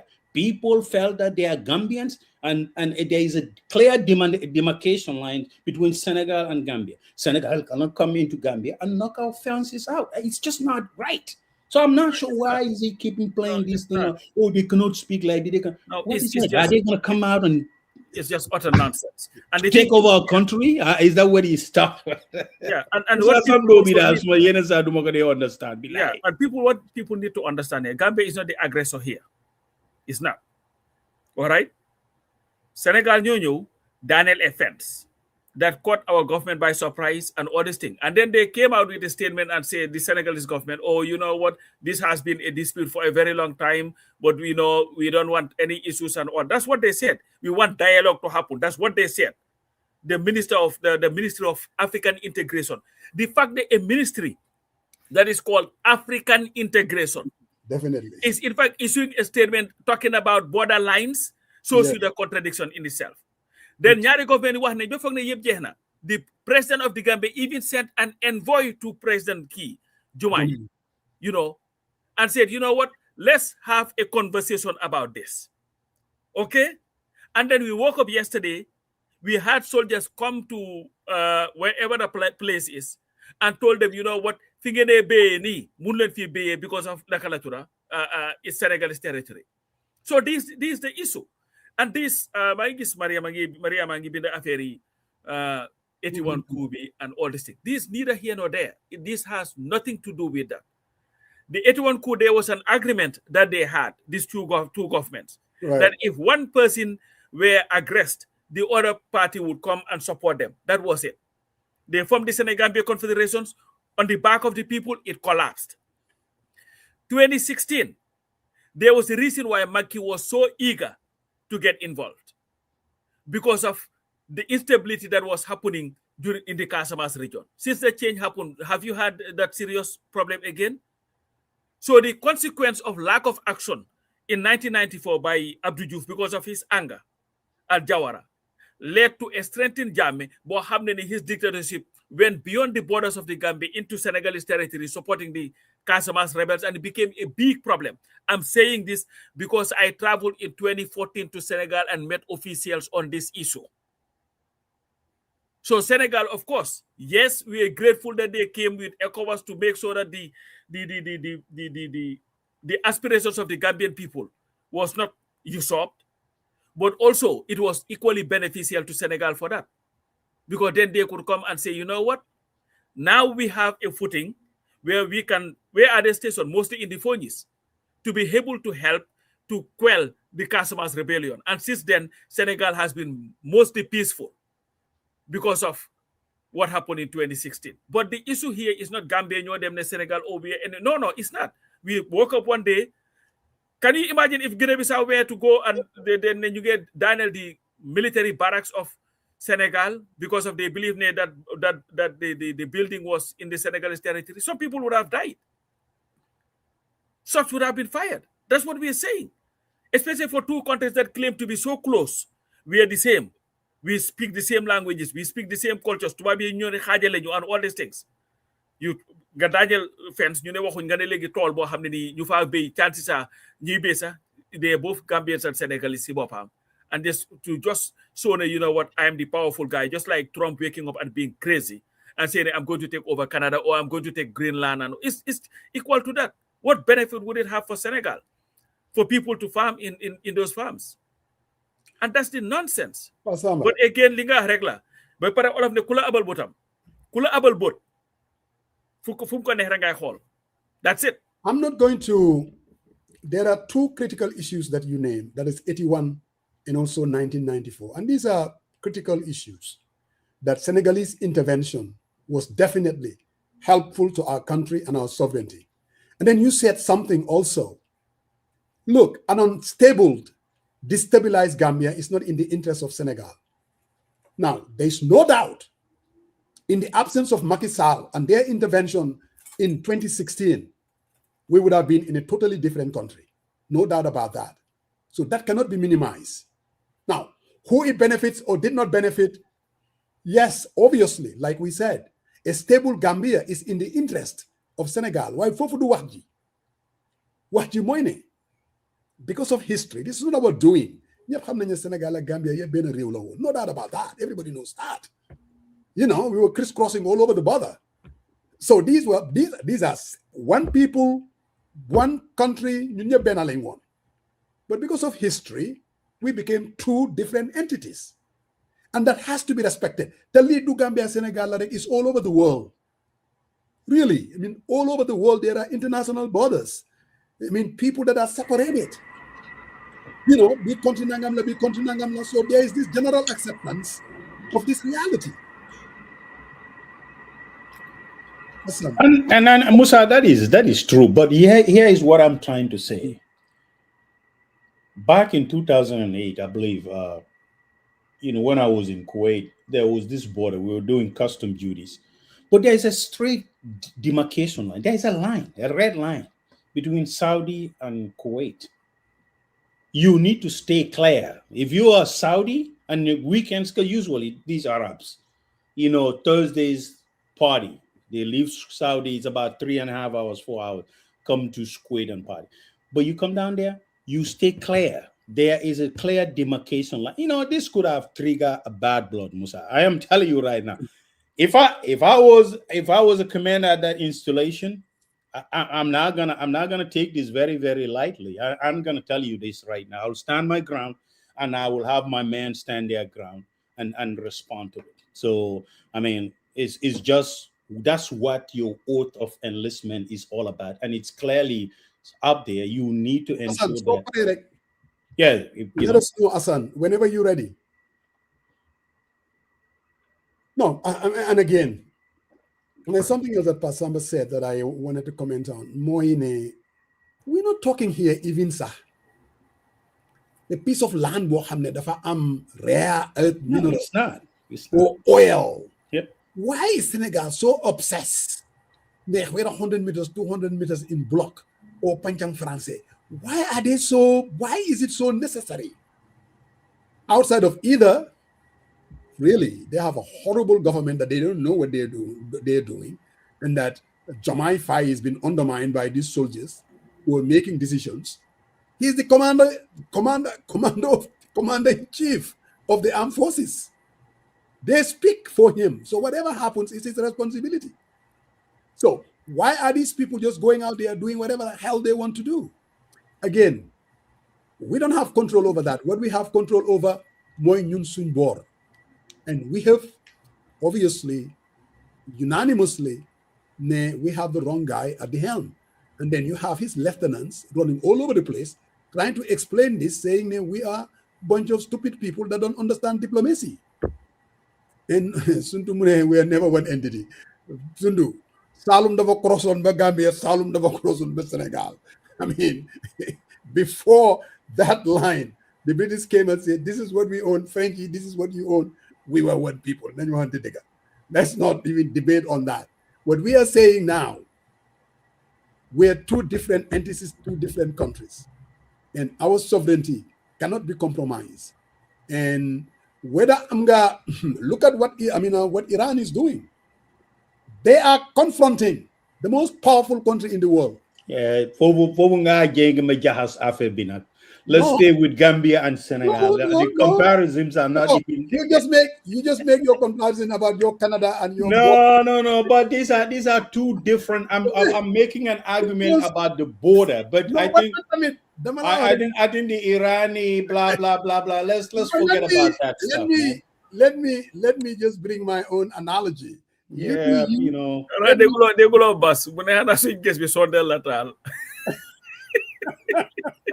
I think the bottom line is Musa. No, please allow me. All I'm saying is because there is this tendency to think that Gambia is is a small country. We can't fight, we can't do this, we cannot protect our sovereignty. And that is where I am going with this. Just because your neighbor is one of the most powerful countries, armed to the teeth, that doesn't mean that you should capitulate your sovereignty. That's the point that I'm trying to make. Senegal, I don't care whether they're armed to the teeth with drones or whatever. Now, somebody is suggesting, I think it's Demba Balde, we should have put our soldiers on mark and prevent them from doing that. Well, Bigena Yomba, more to have a leader to take a stand in a way, firm stand, clear, speak directly to the people of Senegal and Gambia. He hasn't done that. If he's confronting soldier to soldier, I don't know about that. Closing the bridge, I don't know about all that. The first thing that one has to do, apart from this, you put out your press releases and it's flowery language, and I think what Demba is saying, like putting my shoulders. You don't have to fight, but you take your stand. You put your men out there, and they are in a pasture whereby if they see that, they will say, you know what, I think we need to have a conversation between us two. I mean, you could do that, right? So the level of escalating to a deadly force will take a different tone, but you can put your forces out there and they can stand and say, hey, this is our territory and we are here. You cannot do this. Can you imagine if they had deployed forces out there when they came with their bulldozers and all that stuff? Gambian soldiers standing out there and saying, okay, we're not going to who gave you the authority to do this? This is a Gambian sovereign state. I think it will have captured, the imagination of the president, and he will probably get involved and pick up a phone and do what he needs to do as the leader of Gambia to squash that situation really quickly. And sometimes that's what you have to do, Look, are there a lot of tools in the toolbox? Absolutely. Why begin Yomba Moi to come out and speak against it? So I don't see how you're going to muscle soldiers to prevent them from doing this, because that is escalation. I ain't no soldier, but I know escalation when I see one. If you put soldiers in block, you are not going to do this. And if they do it, then what? You're going to So what is even escalation is you leave your country, cross border, and knock a fence for a sovereign state, a nation's shoulder where they dwell. We all say that. No, but what I'm saying is I'm not understanding the basis of your argument. So that itself. You think I understand the basis of your argument? Yongane, we should put soldiers out there to prevent. No. You do this, you get all rattled up about. So what I'm trying to say here is, if someone crossed the border and come in and wanted to knock as a defensive posture, yes, you can put your soldier on your border in the Gambian side. We don't have a problem with that. But what I'm trying to say is put a soldier there. These people already escalated in their pasture already when they came out with bulldozers. And they have their soldiers drawn their weapon and coming towards it. You think that is what is that in terms of pasturing? And no, we've all talked about what Senegal did was absolutely wrong. No country will allow that. They escalated it? Yes. To give an excuse without consultation? Yes. What I'm saying is the response from the Gambian side, there are a lot of tools in the toolbox. Your suggestion or Demba's suggestion was put soldiers to prevent them from doing that. Money. I'm not Bugena Yomba. Bugena Yomba Amut. The guy didn't do nada. That's why we're having this conversation today. 2 minutes ago, you agreed to that. Now you are all over the place. No, I'm not. I am not. All I'm saying is, I am. Here's. Let me. You try to make this about politics. It's not politics. oh, I am this is speaking. politics. I am speaking from a position of experience that if they put me at that post right there, that's what I'm going to do exactly. All right, Selo. No, it's not. It's not. You try to make this some futile argument. It's not. This is serious. And what I'm trying to say is Senegal has violated, and the posture that they took already, they escalated the situation. Preaching to the choir. Preaching to the choir. We've all said that already. That is not the argument. The argument is, what is the appropriate response? What is the appropriate response? Hold on. What is the appropriate response? Hold on. According to Dr. Cisse's response and the government is to do behind the scenes, do press releases. That is the appropriate response. To moi, who doesn't have no foreign affairs experience, who's not a soldier like you, what I want from my leader is to address the issue. Bobu Monjeke, how do you address the issue? How do you address the issue when these folks showed up with their equipment and everything at the border? No, I'm asking you. You want to banter on the? No, I am not. All I'm just saying, because you are invoking Ismaila, and I don't think my conversation here, I don't even involve Ismaila, because Ismaila doesn't know what he's talking about. But dude, you all talk about Ismaila. We brought him. No. What I'm trying to say is I'm a little confused. Yeah, let's have a conversation. We are having a conversation. No, but this interjection will not do that. No. All I'm asking you, what do you think the appropriate response would have been? For me, yes, somebody who has absolutely no experience, is for the leadership to come out and speak to the issue directly to the Senegalese people, to the Senegalese government, to the Gambian people, to Sone, our sovereignty. I'm not going to stand idly by and allow any country. Yeah, we agree on that. But don't tell me what we've done. You asked me a question, bro. Let me answer it. No, I said we agree on that. Come on. I'm lost for words. No. I said we agree. What I'm trying to say is, Musa, sometimes you have to solve the problem. This has been ongoing for a very long time. You agree with that, right? This is not the first incident. Is it not? I agree. The president should have, but he didn't do it, Musa. At that material time, you cannot call the president. Marshal soldiers to control the forces? Say it again. You expect him to marshal soldiers to block?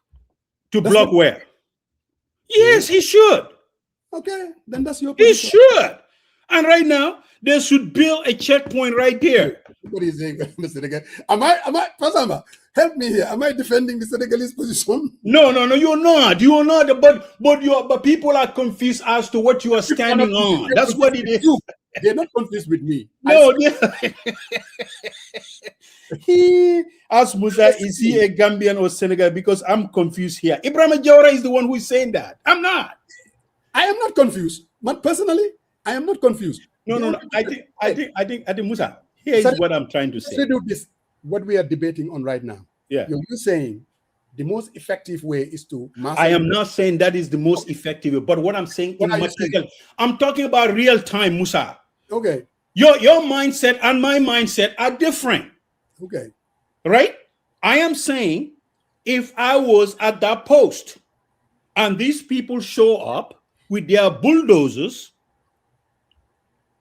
weapons drawn, and their gear to demolish, I will take a different posture. And my immediate commander, I will tell him, hey, this is what's happening. We've seen so and so number of troops here. They are Senegalese nationals with their bull. I give the description.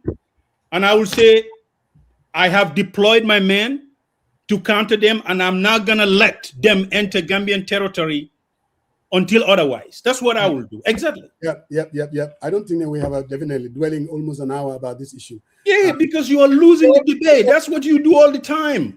We all agreed on definitely the position taking by our government. There's a lack of leadership, plain and simple. What tools should have been applied? Hassan, are you still there? Hassan Martin. Yes, brother Musa. Yes, we've been waiting there, bro. Jërëjëf waay. Enjoyable. Bro coach. Jërëjëf waay. It's been a minute. Yes. My brother Felix. Na ngeen defa def. Alhamdulillah, Hassan, how you doing? I don't know whether our networks are. Yeah, it's always a problem, huh? Yeah, that's the Barrow leadership. So Tawe, you know, I don't know whether I have to use an earpiece or I'm coming audible. I don't know. You're coming very clear. You're coming clear. I would stay away from earpiece sometimes. I don't know how. Gambia li ngeen fi bàyyi Musa yow xam nga coach xam nga bro. I mean, definitely li ngeen fi bàyyi moo fi nekk ba léegi rek. We are a struggling nation. I mean, greetings to everybody. I mean, we are here. Definitely applaud now, and especially the discussion that I was just taking some few points that you people were discussing, this economic thing and then Senegal. Really is very, very disheartening. Gambia watching all this, but this is not what we all fought for. I mean, we fought for a better Gambia. But what we have now, Musa, coach, and my brother Fufu, Mr. Maro. Okay, yeah. Sorry, yes, I remember him. I mean, we are having Gambia going down the drains. So what do? Is the next step. But the belief is that you need permanent. Terexa, pasa basuma koro momo kolsa ki dagati menga. Yeah. Nice. Yeah, man. You know, when the getting tough get going, the going get tough. We keep on moving. I mean, very rare now. All what you've seen, you know, they gotta be lost a lot of colleagues, but there are a few other people who can still stand, and then we have to take it down to the wire. If not, the country is gonna sink, man. I mean, we feel for the younger generation. And all these platforms that we are all doing really is for people to take some, you know, lessons out of it. You know, we're not saying that we all know it, everybody, but the thing is that we are all here. We have been in a very distinct campaign, but what we have now, definitely the difference with Jammeh and Barrow, well, is just one aspect, but governance has gone down the drain. I mean, to be honest, I mean, if we watch the country, we may end up with something different. But we are welcome, bro. I mean, I'm here. We can go into the business. You what so, the reason why we brought to you, we know you all the way back. I could say, we've seen this movie before. A whole lot of talk about coalition. And then, obviously, going all the way back to 2006. You've been involved in this for a long, long time. And we all witnessed what happened in 2016. And it looks like different faces, same problem. I mean, they've been very much involved with this, whether it's Omar Amadou Jallow, they're no longer here with us. And different players, same problem. Hassan, what is the problem? Why were you guys putting so much time on this coalition, knowing pretty well that it may not amount to anything? How did it go? Tell us from your perspective. Well, we have to keep trying. It's only when you remember the struggle days. If we all give up, then maybe we would not have achieved our goals. Absolutely. And we all know that we've done a lot to the point that, you remember, we've gone down to the positions that we have desperate act that leads to a lot of things. But finally, I mean, we have achieved our objectives. Anyway, you're right. The same politicians, similar in form compared to 2016. However, Musa, this is a new dynamics. New stakeholders, different positions. You and I know, Sariang, everybody, the divergent views is always there. So how do we control this? How do we manage this to have a united force or a united front? Very challenging, Musa. Very, very challenging. Nobody underestimate this, because remember 2016, there were no more than even 10 parties. But now you are talking about 20-something parties, apart from Barrow and his alliance, and also you have the other group, which is the opposition, coalition. You have about more than 13, 14 entities, plus movements, political movements, and different entities. So all in all, Gambia today, if you look at the political party, mostly there were about 24 parties, but a lot of movements. So dynamics are very challenging, very complex, very complicated. Musa, coach, Gambia ñu dem xam nañ dëkk bu tuuti la waaye dëkk bu métti la. Very complex, very complicated. We can either sit and, on our roles, fold our hands and do nothing, see the system survive, or we try something. So on that note, because of these coalition talks, we had it in 2016. I think we will go back there as a cue. There is a formula there. There is a template there. But again, looking forward, we will also come back after 10 years. Does Barrow deserve to still continue with all what we have fought for? Are we still having to have our meaningful reforms implemented? Are we still going to watch the institutions go down the drains? Musa, today, Superbuge analyzed Gambia. You and I know, you guys know. A decade you can't even afford your ID cards. Decade you can't even afford number plates. Decade everything is in shambles. Document, papers, everything is in shambles. A country not moving forward. A country betraying a public trust. It's becoming a problem. The mindset that we have, Musa, the reason why some of us, you all, everybody, we know, it's not, doing for yourself, Coach or Sariang. We're doing for the children of Gambia, people who, you look at the kids dying in the seas. Not only that, the mothers who wake up 4 a.m., go to the market just to get something to survive. Bro, I think for some of us, it's a calling. And I believe with some of you also, we're going down to the wire until we have a better country. So but back to the coalition quickly, Rick. So, Hassan, the talks are on. Yes. So, Hassan, clearly what you said is the reason why there is a need for change. So you're preaching to the choir. We all agree. Whatever 2016, we brought about change through a coalition. Clearly, we're not satisfied. So there is a need for another coalition. So I want to ask you a question.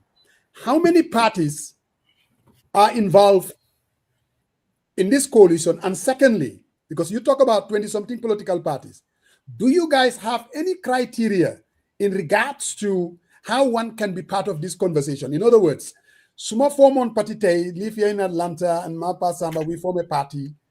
Does that automatically qualify us to be part of this coalition talks and have a seat at the table? If there is there any requirement for that? Or is it just like an open season? Any person can come in, form a movement, and be part of these talks? Can you help us with that? Yeah, I like the latter. We are similar to the latter. Respectfully, we have registered political parties. Well known, some are well established. We also have new political parties coming in, registered. We have also other movements pending their registrations. We have movements also unregistered. This is the situation. But as long as you're calling for political talks, you're calling for a coalition, you are calling for a unity of force and a purpose, the door is always open. That is the open door policy. That if you come, although we know the established, the registered ones, we know the pending ones, we know also that movements are there, some registered or not registered. But again, the door has to open. You are looking for a united force, a united front, or if you want, a formidable coalition that you can have. Because at the end of the day, we all want the votes to make sure that, we get rid of the incumbent come December 5th. So the open door policy is still what is applied. Some people are trying to say they stand on their independent cards, but anytime they come and we're recognized, the door is open. However, we say one thing. This process has started and we are in our 13th to 14th week. It's a process that does not wait, but is always open to the last date of nomination. So this is it. A lot of things has been done. Anybody who comes is open for you to contribute positively. My info, where? Yeah, go ahead, Pasamba Osarian. So, Hassan, Dave. Which organization form part of this? I don't know whether that was asked, but what are the organizations that form part of this discussion? Because I understand it's multiple organizations. Yeah, it is initiated by a political party. Okay. To go back in perspective. Which political party is that? Well, the initiator was ADD. Is ADD a registered political party or just political party by name? It's registered, yeah, it's registered. Okay, go ahead. Yeah, but let me just give you a perspective or put it just in the context as to why all this. And I know that you people have been following very well what is happening in the past a year or so. What happened is that it's a very complex situation. There were groups, if not 4 to 5 groups, that started to talk about being coalition brokers or coordinators to form a coalition for the opposition parties. I believe that all of them have the intention to offer services to the Gambian oppositions, for them to have a platform where they can come to unite and form a formidable force. This is the intention. Some of us has been involved with some organizations prior. We even started with what we call the NAG, and then we moved to another level. We heard about Apex, and we also heard about Team Gambia and other organizations. So what happened? They all were providing a platform where you can have oppositions to come and form a coalition, different initiatives. So everybody was standing, in Gali Kuneka Mungitao, Budi. Ni Kuneka get deferred the ote. So in the final analysis, you talk like Dega Benagal Budi Pem. Rek, yenen political parties yep. Guy rek them to Gachigal go. So I'm guarding a hamlet and buy now. The gal go legi not. This is the one we recognize as the coalition 2026. This is the one we are now talking about, the one some of us are in. Let me also make a disclaimer for the viewers, because political season like nega. Degane you bury Coach Musa and Hamgen, how international standard works when it comes to negotiations, mediations, and all those things. I, for one, I am not a person that decide in that room. I am not a person, I don't have any decision vote there. I'm not somebody who votes in that room. This is a disclaimer. My role, our role there is that we are just helping to mediate. We are also helping to facilitate, to manage the talks, but again, to make sure that we help them harmonize the process in terms of the documentation, in terms of their policy, and their manifestos, the frameworks, these are things that we are trying to piece together in terms of the agreement to the coalition. So this is where Damabuga put the listeners see him, because they may think that because Musa is in the talks, so he is the one personally to appoint. Because this is having a political time, the mom might decide who becomes a flag bearer or not. We haven't reached there yet, who becomes any other thing. But back to Coach Finger Waherek. Basically, we just want them to have a smooth process where we can end up having a flag bearer to anchor this coalition project. Our problem, some of us, is that this project, and we also emphasize, does not belong to a party, does not belong to a movement, does not belong to a person.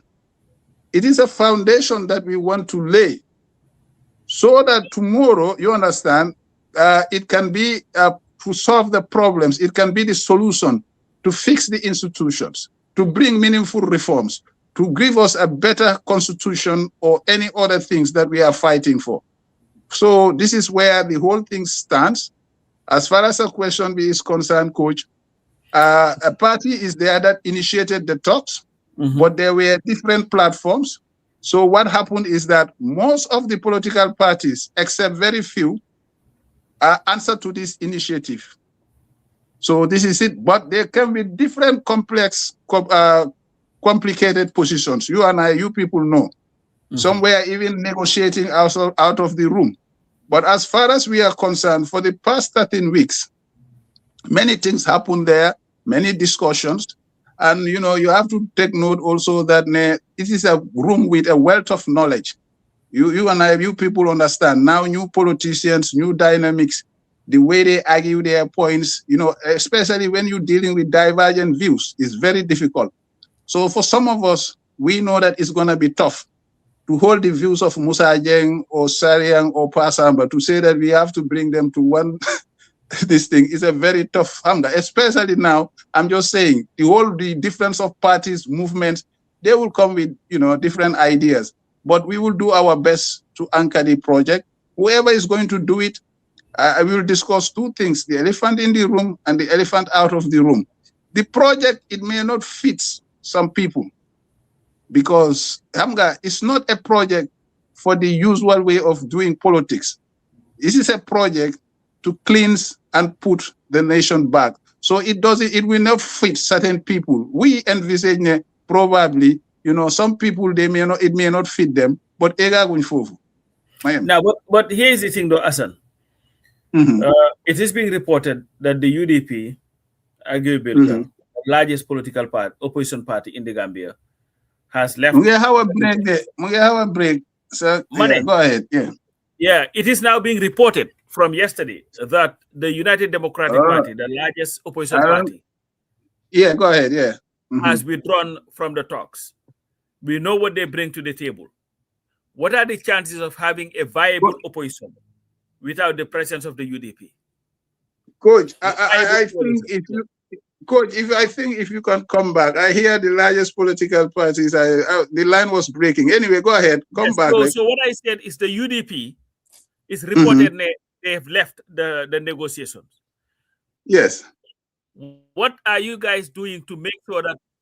So let me put it this: how viable is it to have a credible coalition of the opposition without the UDP? Well, thank you so much. Of it. Yeah, this is the talk of town in the last 24 hours. Respectfully, all parties are here.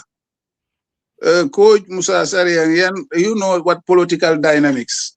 Politics, we all know, is not static one. I'm just saying. We recognize that all political parties registered. We recognize that past elections, there were data, there were all those things. All right, I'm just talking now from another perspective. For us, we are trying to bring them together, but knowing that they come with different positions and different claims. Some people will claim that I have this, I have that. Remember, new parties will come also, they claim that I have this, I have that. We are trying to balance them. It's not an easy task. But to your point, which definitely this thing, this is now, if it becomes personal for me, but at this moment, you understand, I'm part of the mediation, but let me just do it as a devil advocate here. I'm not trying to take a position here. As your question is, if some people take it that probably it will be hypothetical. This is a party that claims to have a stake. Okay, there is an argument there. Also, this is a devil's advocate. That's us saying that, was this party the same as 2021, stays as the same as 2026? knowing what the dynamics are. I'm just saying, all right, I don't want to put a personal opinion here. All what I know is that they all have different positions. We tried for them to listen to it, and there's an approach we use as mediators here. First, our approach is, can we have consensus? Can coach agree that Musa have X, Y, and Z? Can Musa agree that coach has X, Y, and Z as advantage, as disadvantage? Can we agree that Sariang can be the third hybrid or whatever? So all these things is part of our negotiation tools. First is about consensus. Where there always be consensus, we don't need to vote. If 3 of us or 4 of us today, we agree that Sariang should be our leader, then we don't need any time to discuss it. If we agree that, well, we all 3 agree that the coalition type should be X, and I, the 4th person, agree that the coalition type should be Y, I think that the 3 of you who agreed are in the majority. So then we have to go by that. So there were a lot of things. I know that we will come to that. But to your point, Coach, the viability of a third force is also always there. May I take that, Musa, and you people, your analysis. In 2016, all of us were there, all of us were watching. If you notice what happened in 2016, the political equation, there were 3 players. I hope Sariang can remember them. Sariang, can you remember the 3 political actors in the 2016? No. Hassan, I don't remember. Okay, but okay. I'll leave it at that. No, I'll leave it at that. To Coach's point, I'll leave it at that. To Coach's point, Coach, we have the Barrow coalition, and we have Yahya Jammeh as incumbent, and there was a Mama Kande factor. Yes, that's true. So yeah, then you have the 3-horse race. So this is also a very big viability and possibility, and I can believe that most of those people, listen, political dynamics, it doesn't rest with parties, it doesn't rest with movements. Coach, we have now, plus the supplementary vote, almost 1 million, almost 100 votes. 1 million, sorry, 100,000 votes. I'm talking about from the 900 we have previously, this supplementary brought us another 200,000. I'm just using rough figures here. Right. But coming back again, the people, you people know, Gambians too, there are people who are fed up with the system. Put them in the undecided votes. You have the independent voters, and estimatedly, you can say that at least at the margin of error, 40% of Gambians don't belong to political parties. At highest, you can say 50% of Gambians. They just go with the flow. Some of them want to see common sense and go with it. Some want change, some maybe because of incumbency, they may fall for it. So the dynamics, nobody owns it.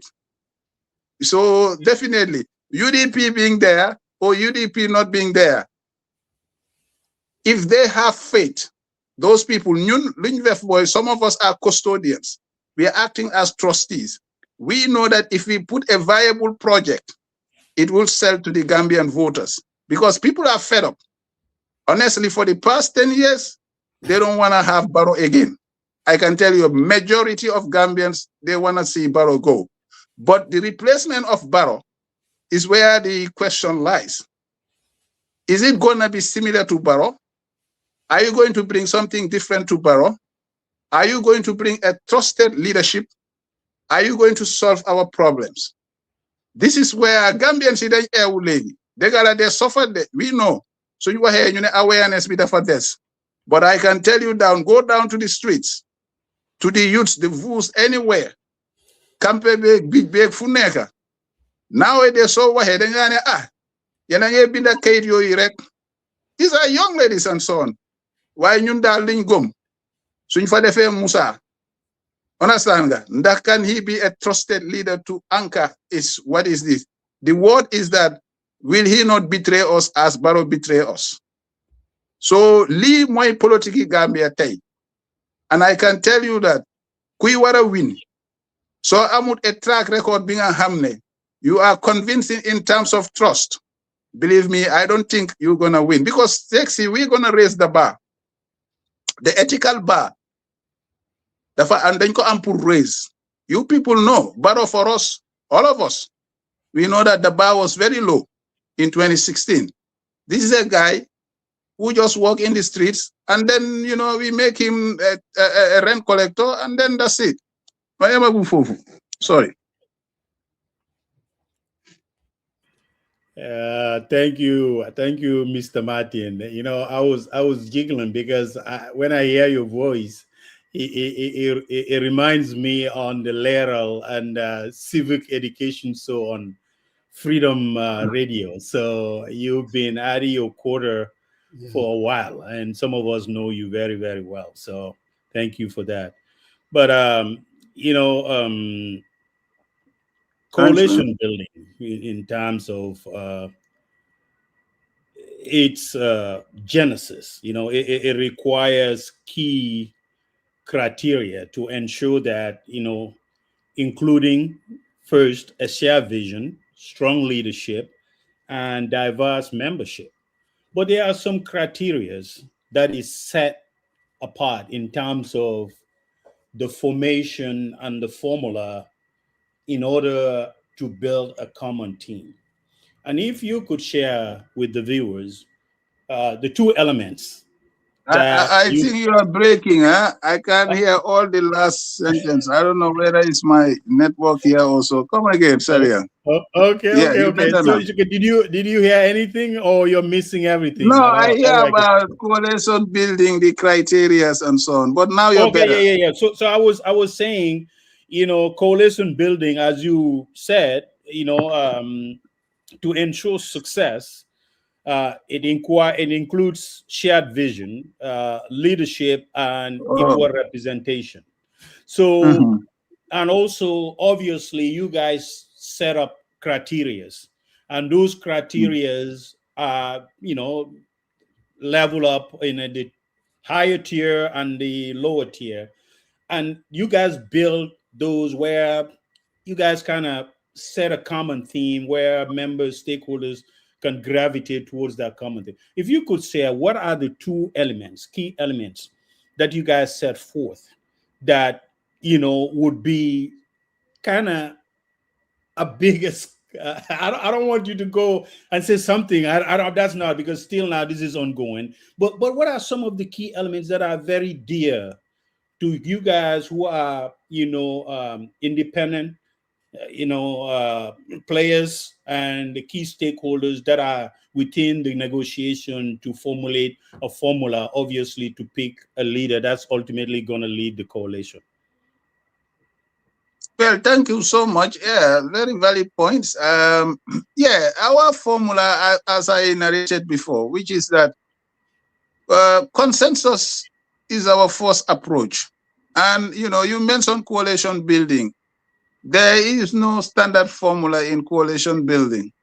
Coalition building everywhere in the world, coalitions are there, politics are there. I and Musa can agree. If we are in Tanzania, we agree this form of coalition. If we are in Gambia, we agree this kind of coalition. Gambia has even the hybrid model in 2016. You see, we never expected. In Senegal, you know, even the Senegalese, they learned from us in 2016. You know, we have this thing, you know, always you learn and innovate.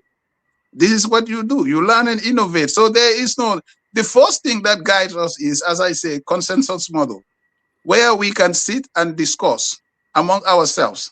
Sharian wants this, Musa wants this, Coach wants this. You know, do we agree now, this party A, party B, party C? Do we all agree that we move this? Yeah, we move and adopt. The last thing that you can do, if we disagree, the system is you disagree, we disagree, this party A, party B, they all disagree, then that means that we can put it to a vote.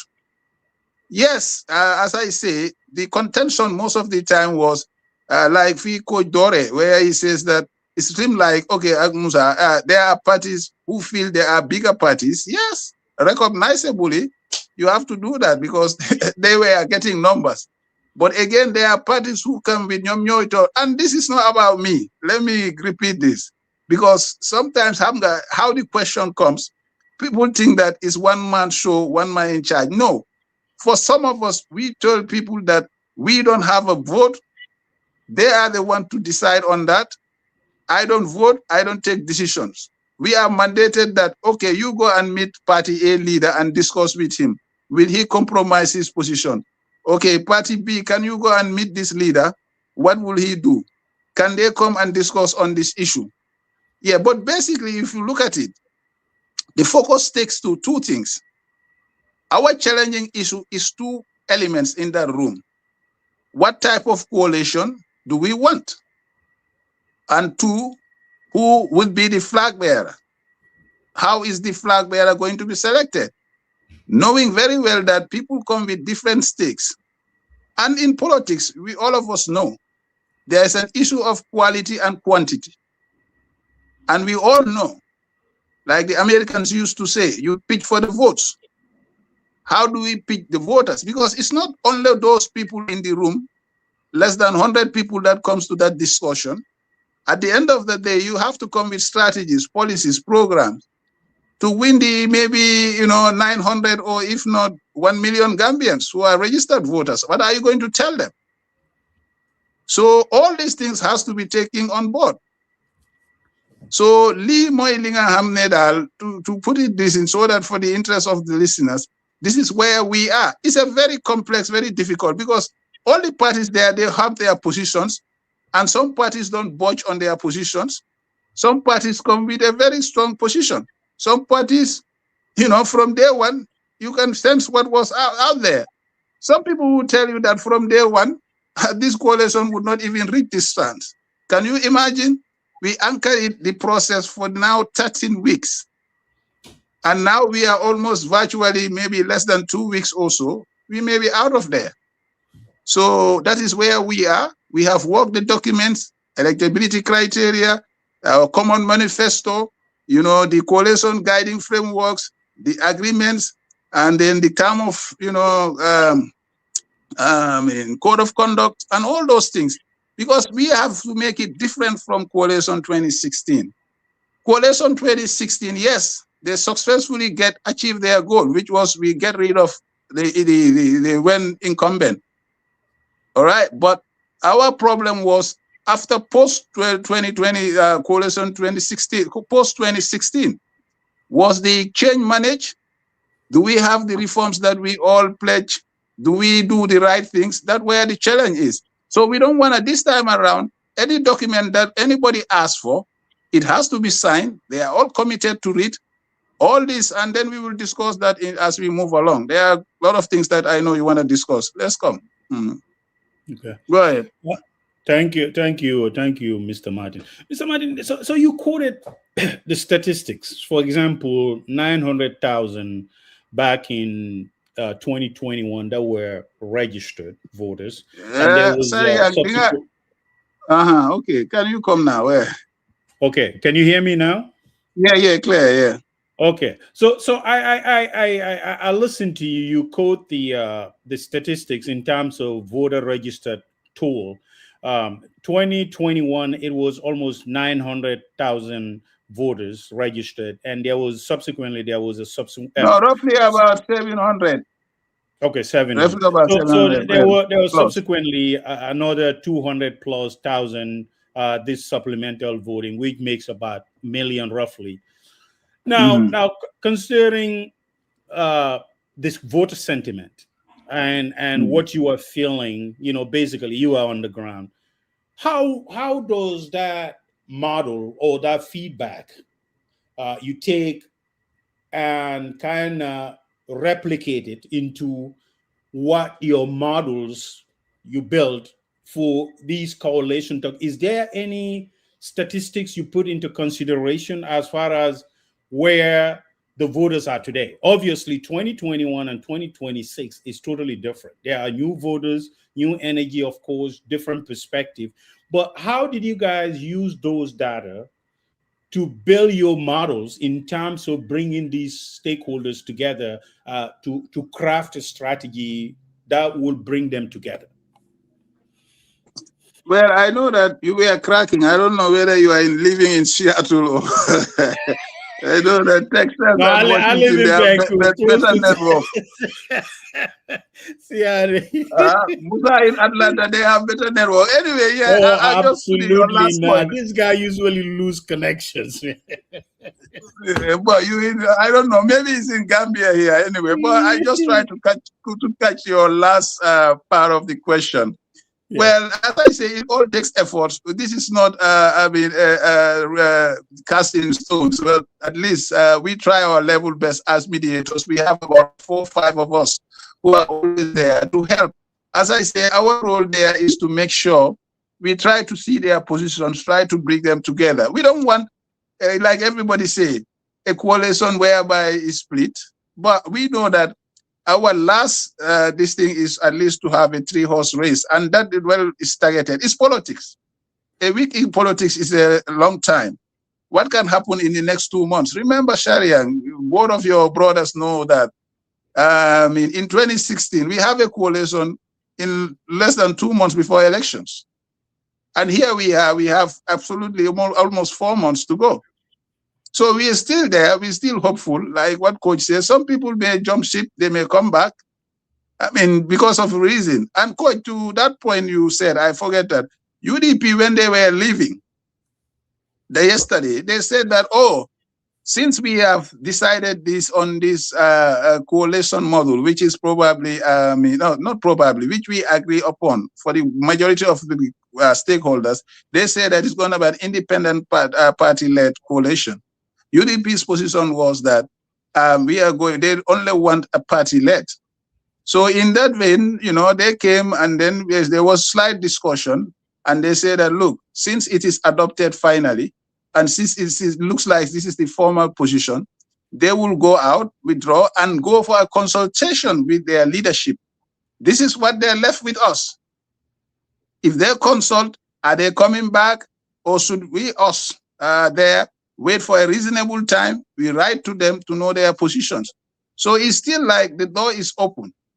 But as I say, what is there in the room, as I say, the majority has adopted the one type of coalition, which is an independent-led model, meaning that anybody who have to anchor this project, you want to lead it, you may have to 2 things you can do. It's option. Either you suspend your party membership, because they don't want a party caller to lead this coalition. 2, either you resign, like what Barrow did in 2016. So I hear a lot of talks because of his politics now. Oh, because if you have an independent person, he's going to betray like Barrow. No. If you have a quality candidate who believes have some trustworthiness, good track records, speak his mind, do what is necessary, like every human being. Well, Barrow is the one who betrayed the cause. We all know. That's why we are all sitting here.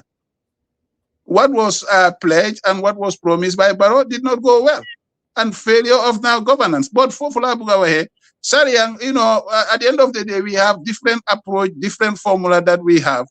But our question, most people will say, oh, why these movements? Why this? They call it bigger and smaller parties. In that room, if you come there, you have to go with decorum. They all respect each other, and there is a wealth of knowledge. As I say, it's a negotiation. Some may have a higher position, some may have a lower position, but we have to listen to all of them. So, Hassan, can you hear me? Yeah, now, wow. From now, break up this man like that. It's the Barrow Network. Go ahead. So, Hassan, I want to cut to the chase. What people are saying is you guys were engaging in a futile exercise. The reason you make for 13 weeks is because you haven't dealt with the big elephant in the room.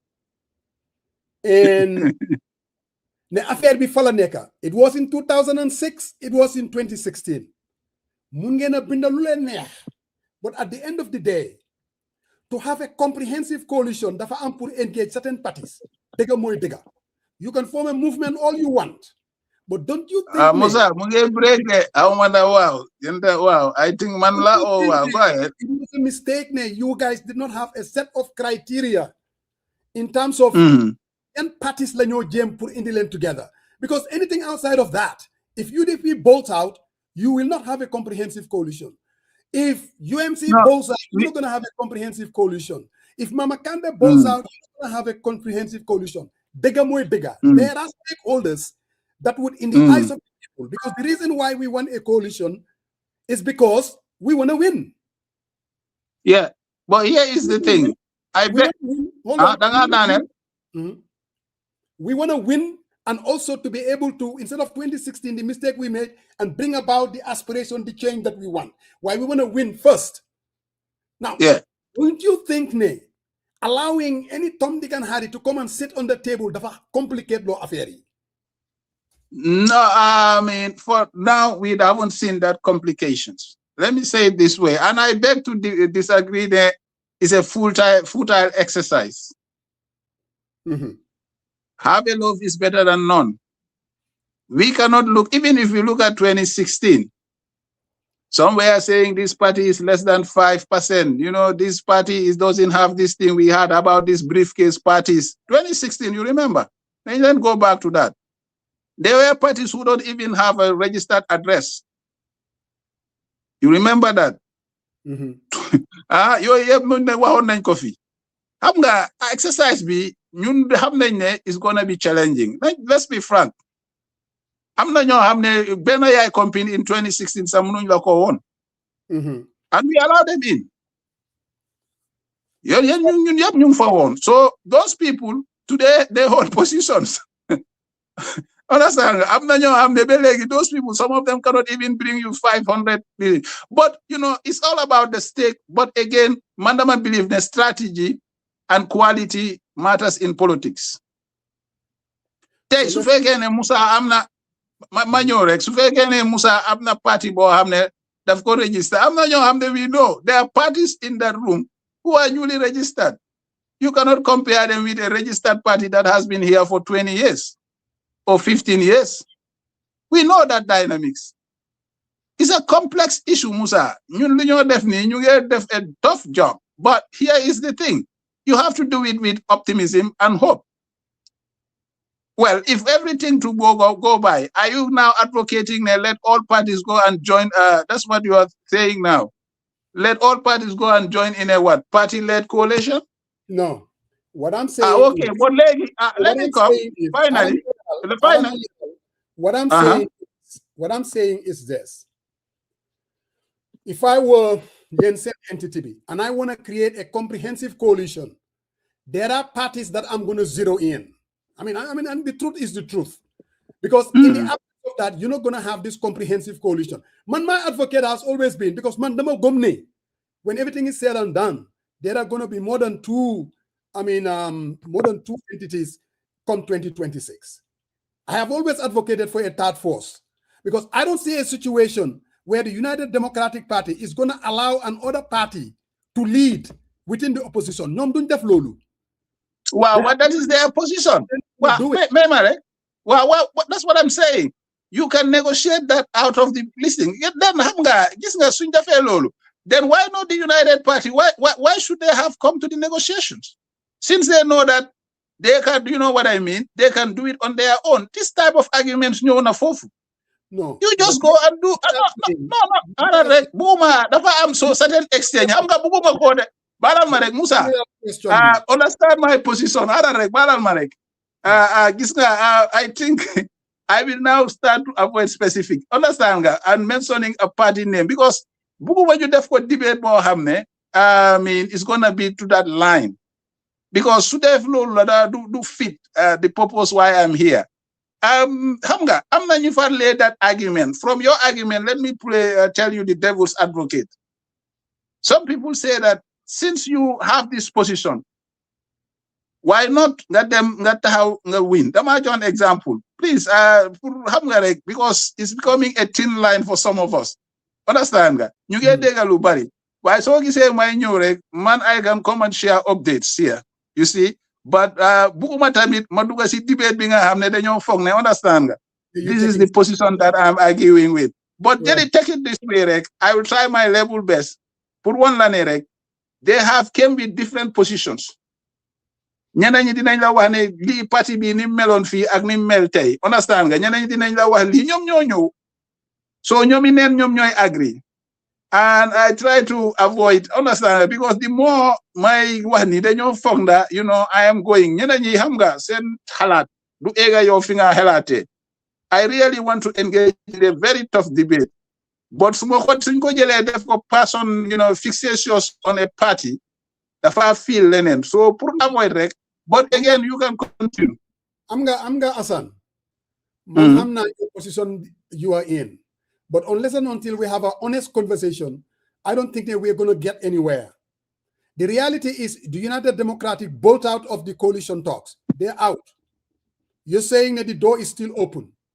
Let me ask you a question. Yeah, break there. Yeah, break. Okay, come again, yeah. Let's say the United Democratic Party doesn't come back. During your discussions, what are the criteria that you guys are going to use to select the flag bearer? Because them now that's what it's come down to. Who is going to lead this thing? Be like, you guys can do a fantastic job. You know, last bit so what are they looking to select a flag bearer? Sorry there, I'm not seeing networks either. Yeah, go ahead. One criteria I'm gonna use. Because in 2016, it was a delegate primary. Yeah. What are the considerations that you think parties they are leaning towards that? Then you agree this is going to be the criteria to select the person who is going to lead the coalition that you guys are working on. Okay, if I may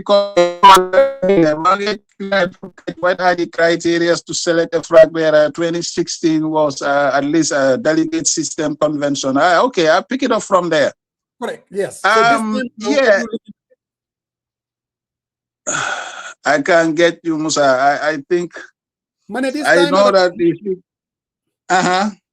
come again. The other parties.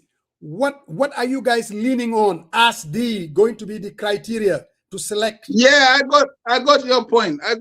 Even though it's breaking, let me just do it this way. I mean, as I say, they all come with different positions, and we are working on something which, if we reach what we call the flag bearer selection, because you people have to try and understand me. Just go back to in hindsight, 2016. Do you know, you people know, all of us, some of us, we were engaged in discussion with Mama Kande to join coalition 2016. Yes. Yeah, but he refused. Not so, because they disagree with President Adama Barrow in all lot of things. But I agree with him that nobody owns the voters. Who may like you last elections may not vote for you the next elections. Let's have that thinking also. Your finger fogne fofuga nekon last election, nekat munga am dofa nekat. Elections of a ground, and you know about statistics. Go back to 20 years, 30 years. What was the electoral cycle in Gambia in terms of statistics? They go up, they go down. Some of them, they even disappear. Buguma dugashi nei. Why don't buga warek? Well, if I'm coming now to your point, I am here for you, unless network believe in. Well, luma buga you understand where the train feel be ken momuko feel be munna amsa Musa Jang bu ñew with a new party sax ñepp wef bi topako and they vote and win lolu munna am dama jox example because politics la wow legi come back to your point moy li ma wax ni ñom ñoo am different positions that is very tough for us. You mentioned about UDP they make it clear we either have what is their position is clear. You either have what from day one party led or they nowhere. That was one position, unless now they review and come back. Secondly, I don't know what other positions they hold on the flag bearer. You may know, maybe I don't know. Whether at the flag bearer level. Well, let me come back to your come back to the Musa. No, balal Waaw, ma balal ma rek. dama bëgg man la question bi nga address issue bi. Man xam naa parti Address naa ko. Non, affaire sélection bi, affaire convention bi ak sélection bi, balal ma address suma ko de. Boobu But go ahead. Boobu laa bëgg nga address. What Well, but then give me the time. Well, then give me the time. Let me go into that. Man, lima mun moy dama la jox detail where our this thing lies. What is the formula, the approach that we are thinking? Although we haven't reached there. Why dama la wax ni quote unquote take it on top of everything that we are doing. We may not even go into elections. We may not even go into convention. We may not go into primaries. If the party leaders who are vying, who are interested, if they sit down and agree that, oh yeah, let's take party A because of X, Y, and Z, or let's take party B to lead us because of X, Y, and Z, we may not reach. So saying them into voting or a selection process because consensus discussion be compromise be more fair. For instance, if all the parties were in the room, if they decide that let's give flag bearership to UDP, then game over. We don't even need to go into elections. If they decide that let's give flag bearer to APP Sobea or UMC for whatever reason, or they give it to GDC, or they give it to an outside a third party, game over. You know, even this thing, they can bring that your finger wahe no guy mun chance that quagmire and decide that, well, that Musa Jeng, who is outsider, who has no this thing, can help us to be a transitional leader so that we move forward. So all options are open. That will never happen. That will never happen. Man, I mean, I was no, I'm just saying, yeah. But well, if they don't do that, they'll have to come to a conclusion. Yeah. Then maybe, where those approach fail quickly, then they can resort to whether we have to go into primaries, whether we have to go into convention, how do we work into delegates, how do we vote for a leader? Can you help me with the go into primaries, like what? No, I'm saying primaries is just the same model. When we say primaries, they may bring a new model whereby you can go for a national primary, which I don't think. The most likely that we are thinking, national primaries could be go to every region, try to do something from Basse, all the regions, you pick a vote from Basse, CRR. That is one model. I'm just second one, but the most likely one you can, which is cost effective and very simple, is the convention, which is the convention model that we have in 2016. Musa bring in delegates, and then we all vote, whoever wins. Look, this is just about somebody leading the project. So, but sorry? That's the most important, I can guarantee you. Yeah, but that's what I'm saying. We are all speaking. We cannot despair because cannot pull out now. So that's the end of the game. Mama Kande came with a wave. Let's be this thing. Take back to it. Mama Kande, the wave he came in, lan la waxon guy na yeb bay na ñep bay ñew rek ñu anda ak mom wa fekk ana doy ak ba lifinam ana joka ñom NCP ñom Henry Gomez ñom Mai Fati ak ñom Uncle OJ ak ñoñu Mama Kande bim ñewé dafa ñew with one claim, you all live what you are, and then Aissatou Touré also came with a position. I am an outsider, I should be the one to lead you people. So UDP compromise. Well, how do they compromise? Barrow came from nowhere, out of the UDP. Well, he won. Gis nga Musa, hamnane yo yeb contention issues la. But here is the thing. Even if you are to get a flag bearer or you be a candidate for your party, I tell you what, it's a very tough business to unseat an incumbent. So why we cannot despair and say that we are not going to remove him, or because Musa with the biggest party, them now, so lolo. Your biggest party, okay, Momla Wani, the equation now, out of 1 million votes, if you can have 240, tell you how many out of that 240, you were Yangi Janku Wante Bari in the past 1 year or 2 years. I'm Nanyu Fanega, I'm Nanyu, why I'm Nanyu them? So can you sit down there and claim that Belegi, yo, 240,000, 40,000 more Fanega? I'm an example there, please. Understand? Because it's very difficult to, but move ahead, no problem. Yeah, Sariang, I guess. No, Sariang, I just have one question for you, Asan. So, to Gambians that are sitting and waiting, what is the timeline? When do we expect to have a conclusion of these talks? Well, since we have these emergency issues now coming, our target was by the mid of August. We try to build up timelines to guide us with this process. We says that probably by the mid of August, we will have gotten a candidate, which is work out the flag bearer. Either we have it through consensus. We might possibly, even this coming week, we may have a flag bearer through consensus. Amda. Why lolu su amut Musa muge daje ku su lolu amut. We will have to go down to the wire. Nyom ñoko muna agree. Not us. Ñun, we are always service providers there. Ñun dañoo tok ñu ne len party A lan nga suggest that nga compromise that nga dem into election. Party B lan nga elect, we engage them. We sometimes do them bilateral. Talk ak ñom mané Musa yow yaay leader X. Lan nga fokk ndax da nga buga def ne di nga bàyyi coach mu lead so su fekkee ne ñëpp d'accord nañ ne coach moo gën a am vantage point this party has more vantage point, this party may be more appealing, this party is more likely. Well, if they all agree to that, then bam, no need for elections, no need for process in terms of selection. But if they all hold to their position based on their own position, well, we may have to go to a more election or selection process, which may lead us probably to a convention or a national primary. That's not suggestions he guided them. Some are even thinking about opinion polls issues, understand? So it's a lot of range of things that are happening there. Ñun li ñoo def rek moy dañoo déglu party A, party B, party C, and then we try to converge and help them harmonize. Lolu moy suñu. But coach, to your point, Rek, we are looking at the next 2 weeks.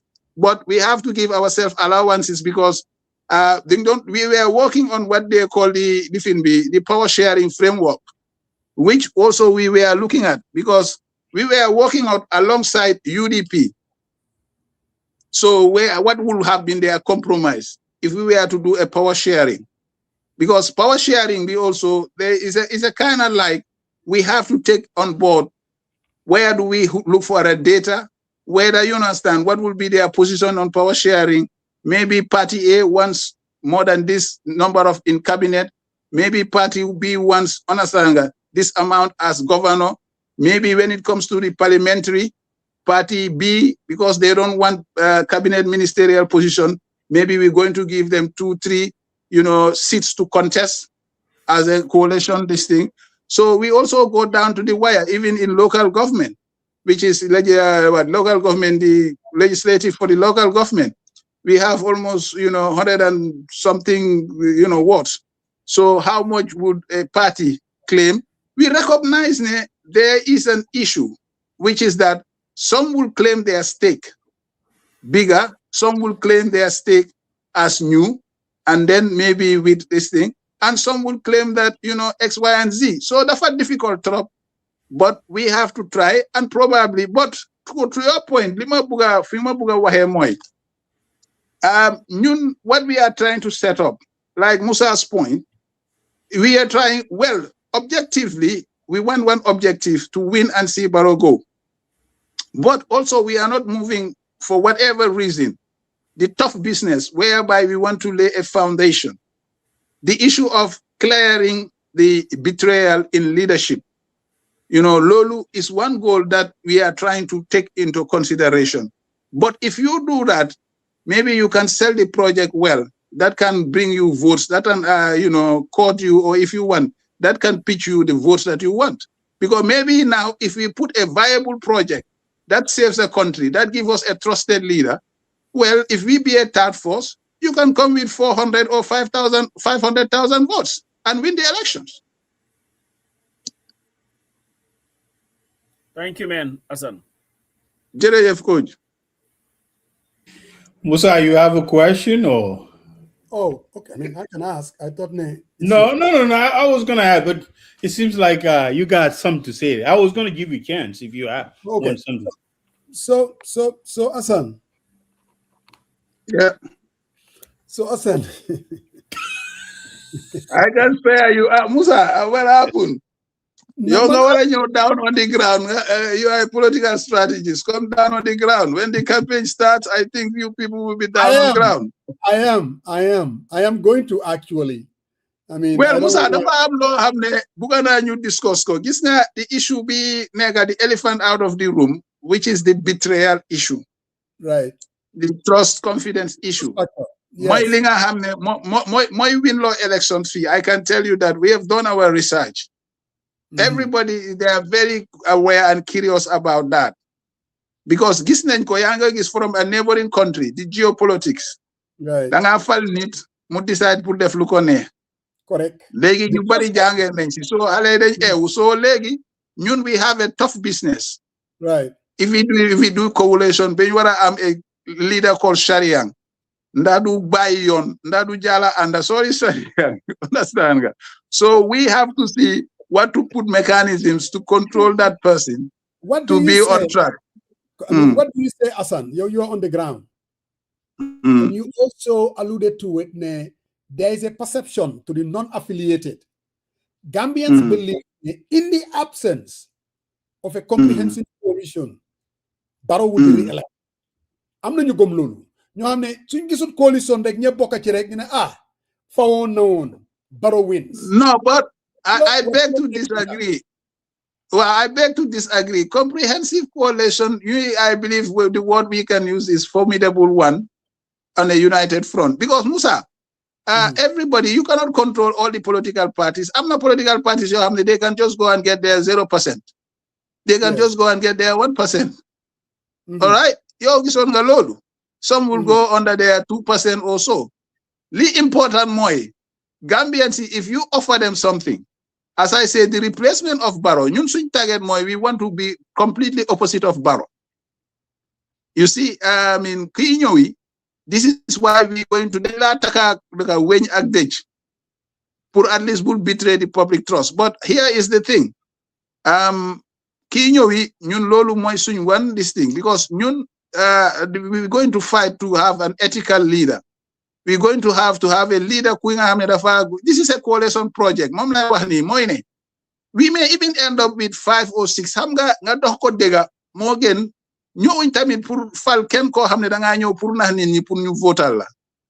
it's a tough business. So why the doors are open. Halifa.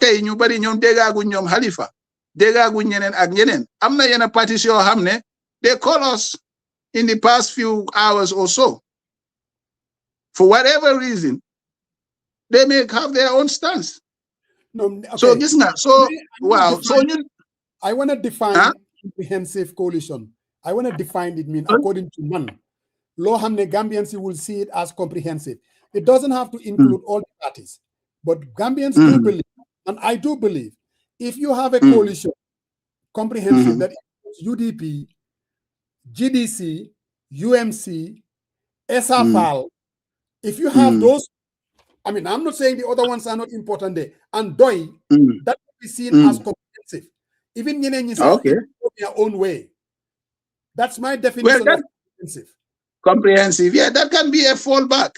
As I say, we are not depending on, for instance, I'm just saying, again, hypothetically, because I'm Garek Musa, we still, as I say, our doors are open, and we know that UDP, they told us that they're going to because people take things out of context here, thinking that, okay, because they're gonna live in, Project B, then somebody was trying to say is skew against UDP or whatever. You claim the Project B, it was, you hear a claim, because comprehensive in that sense, yes, is a target, and probably that would be an option. So they won't get the notion of the third option. That notion may still stand. If you're talking about the protagonist, if there was a patent, I own that. The third rail. I've been railing it since 2021. So I want to get. It's still possible. It's still possible. I want to get to that. My third force is this. And I believe it's a winning. And I can guarantee that a tight rail will also lose.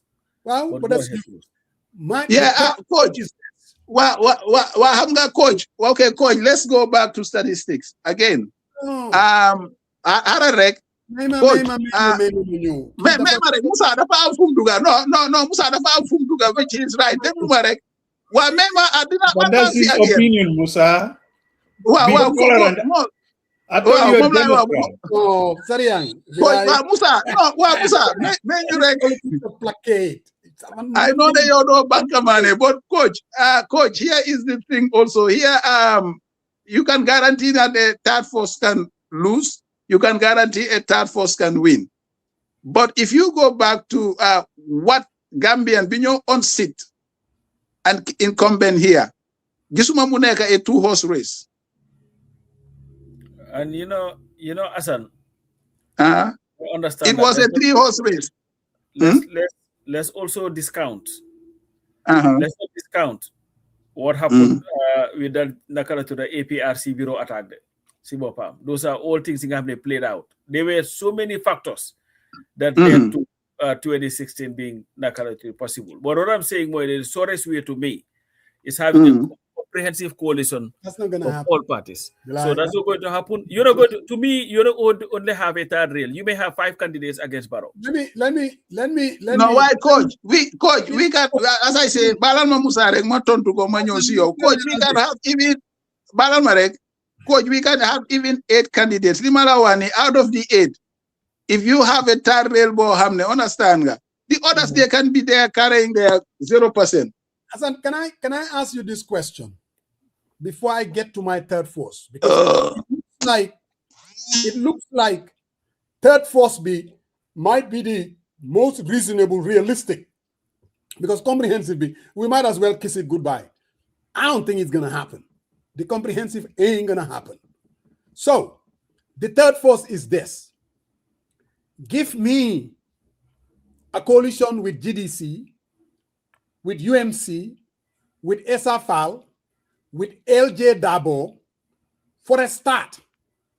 And any addition, the moment they establish and they have their candidate, all the other parties, the smaller parties, they are in for change, will support that. And I think that that's a winning formula. They can go toe-to-toe against the UDP and their coalition and NPP and their coalition and make it about the change that the country needs. If that happens, I think we will, we will win. Comprehensive, we might as well forget about it. I don't think it's going to happen because they are at an impasse. Mohammed is impossible. Really. It's just not going to work. We can toy around it all we want. Now, let me say this very clearly. I'm not even going to swear. If we have a comprehensive coalition, A&M Dabo leads it, and everybody comes together, I will support that. Indeed, I will. Because I think it can be a threat to defeat the incumbent. Where I have a problem is, I don't think it's going to happen. Because none of those players are going to go into a coalition that doesn't have a process based on the trust factor and what we encountered in 2016. They go deaf. Why? Believe in me? Just trust me? No, they're not going to do that. And every party, even after UDP, if they leave and they don't come back, there would have to be a process. And I don't even think it's not kumbaya. These people are just going to come together. There's going to be a problem. There are egos. How are they going to come together?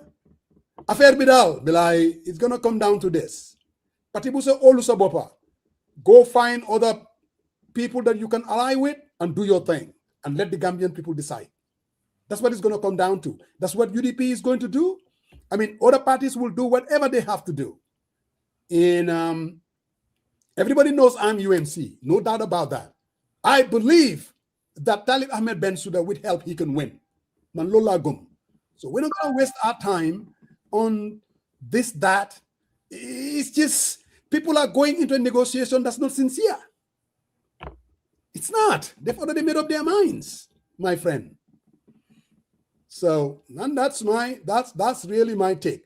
I think we're going to have 3, 4, 5, Pasama, you've been saying that. 5 coalition, people that believe in themselves. And that's what democracy is all about. Ultimately, let the Gambian people decide, Bilahi. I think that 2026 is going to be a different kind of elections.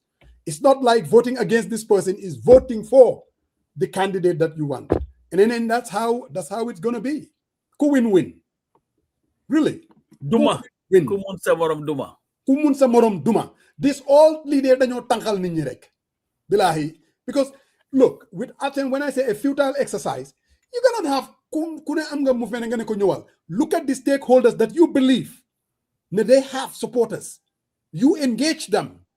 I think you bring them to the table and then you talk to them. That is, if you want to be an independent man, obviously, I'm not even going to repeat myself, but I think that's just what it is. In the absence of allowing everybody, the fact cannot complicate law affair. I'm not they're just there because they want political recognition.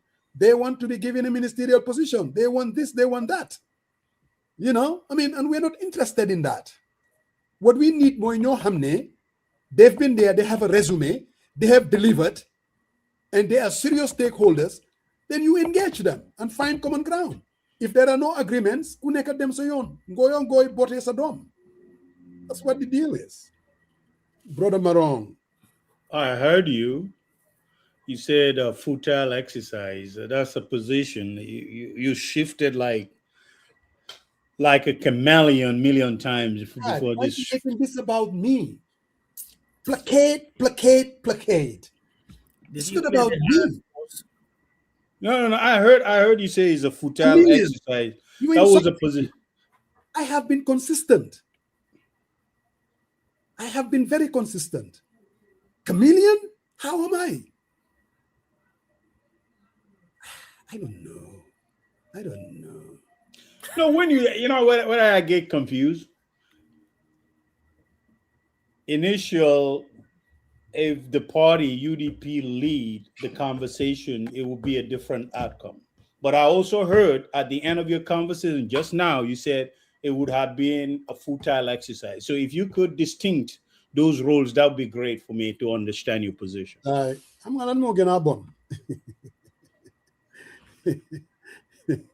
Anyway, I ain't even gonna go there. No, go there. I've been to conversation.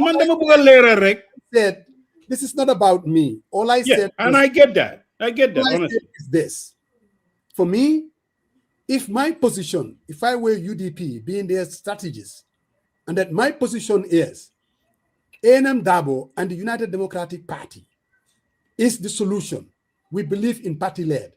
I'm not going to allow independent operators to organize it. I will initiate it. Koji said the same thing. I will initiate it. For me, that's the position that I said. What I just said was this. For the people, these independent folks that are trying to bring parties together, let's look at stakeholders that would make it in the eyes of the voter as a comprehensive coalition. Not every Tom, Dick, and Harry go hamne form a movement, right? You engage them. They have every right. But man hamnane, if your goal is to have a comprehensive coalition, if UDP is not there, it's not going to be comprehensive. If UMC is not there, it's not going to be comprehensive. If GDC is not there, it's not going to be comprehensive. So we have to define what comprehensive means. And I define what comprehensive means by listing the stakeholders that would make it comprehensive. So I don't know how chameleon comes into all this. And then, I don't know. I give up. No, this is what I wanted to say, guys. Apart from... your man was checking on you, though. He said if you are okay, carry on. Oh, no, boy, I saw him. I'm not paying him any mind. So, guys, this is anybody, whether you're NPP, you are DOI, you are UDP, you are whatever you call yourself. I think this is important. The Solo Sending Foundation is now moving to a new location. And it's going to cost money to do that. And we're looking for people to donate towards that. You can contact me. You can contact Mohammed Sendeng. You can contact Tukulor C if you want. You can also contact Fatima Sendeng.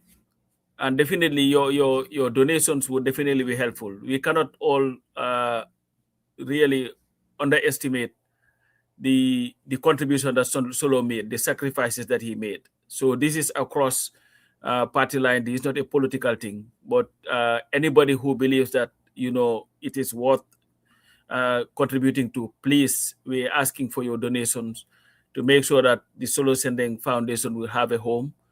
They had one where they had a display of a lot of important stuff about Solo, about the victims and all that.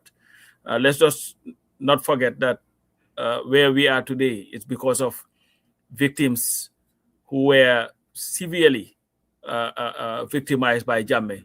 Solo took a lot of that fight, lost his life in it, and his legacy must never go be forgotten or uncelebrated. So this is why I'm calling on every Gambian to either contact me through Facebook, Coach Pass Sambajo. You can inbox me through Facebook, or you can also search Mohamed Samate, Fatima, and then or even Tukulor C, so that we'll be able to all provide you with avenues that you can donate to make sure that Solo's legacy continues to be celebrated. With that, guys, thank you. So, Coach, I want to make a disclaimer. Musa, you are not a chameleon. I take that word back, but you waffle a lot today. So just mbuya take that. Mbuya I'm going to Chonseka Mune. Harold Madanel. Harold Madanel. The politics of placade. Hold on. New word, placade. And there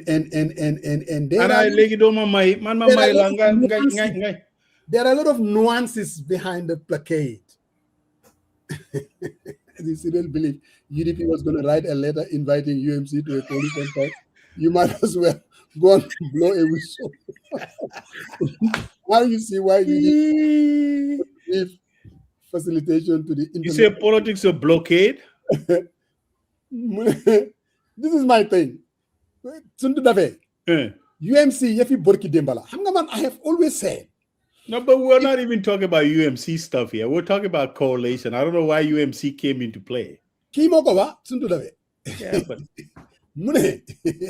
if I believe the United Democratic Party will send a letter to UMC, there's something.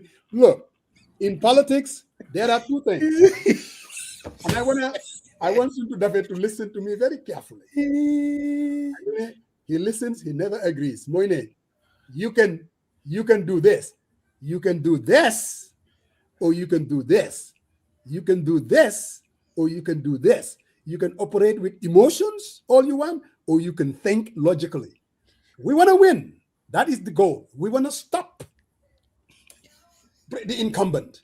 Now, all I'm saying is they're sitting on the same table discussing through an interlocutor, whatever the word is.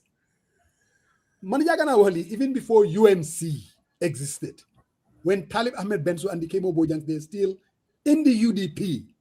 I said, if you believe in something, people are going to take you seriously if A&M Dabo and the UDP initiate coalition talks. This was timing Yom Keba Food and Yom Joe Sambo. If they initiated, people would listen. If the Halifa Salahs initiated, people would listen. If the big boys initiated, people will take it seriously. When you have independent, I mean, nothing wrong with that.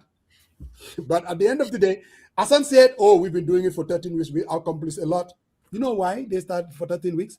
Because they have not dealt with the big elephant in the room. You don't need a whole lot to negotiate. I'm telling you. Those are the easy things. But these are things too, because of the constitution. The moment you get into the state house, that's what Barrow did. You can sign everything you want till the safeguards, they call them. There's a limit on what you can do because you're running by the constitution.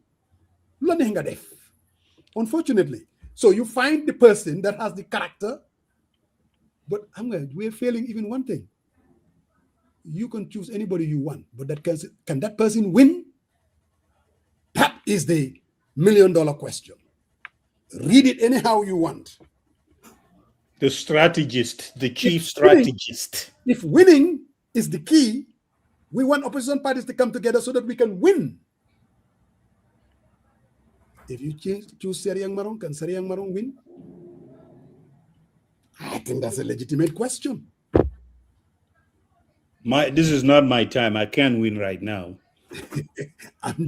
But hey, I'm 2036. Who knows, man? I might be able to win. The bottom line is this. Look, I think that the coalition parties, the Hassan Martins, they need to wrap this thing up. And let parties go and do their thing. And let's take our message to the Gambian people. Now that's what you're advocating for. That's no, I told you before. Then they said that they cherry pick. Manala, a comprehensive. No, man lera rek Musa. Man dama lera rek. Lo like dama large. Lera lulo danga placate. That's the word. Placate. What is that? Danga placate. Blockade? Placate. Placate. Oh, placate. Oh, okay. You winnable candidate won under one party, UDP. He's never and I could text Lulu because I saw you reading it and laughing. Placade. No.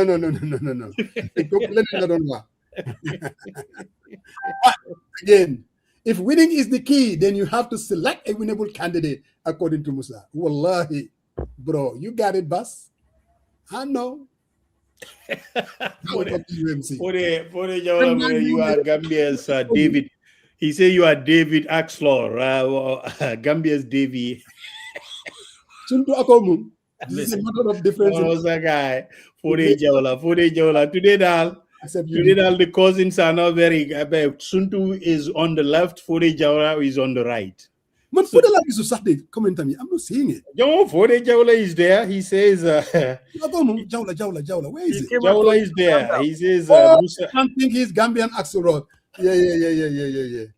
Axelrod. No, Fode. You're giving him too much credit. You know, and I know. There's a reason why they give me this big hat called the chief strategist, and that goes back.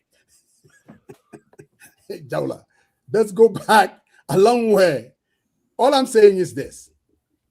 If we have certain stakeholders come together, and I have defined what comprehensive coalition means, if those people are willing to come together, find common ground, I think that can be formidable. Now, I want to go further.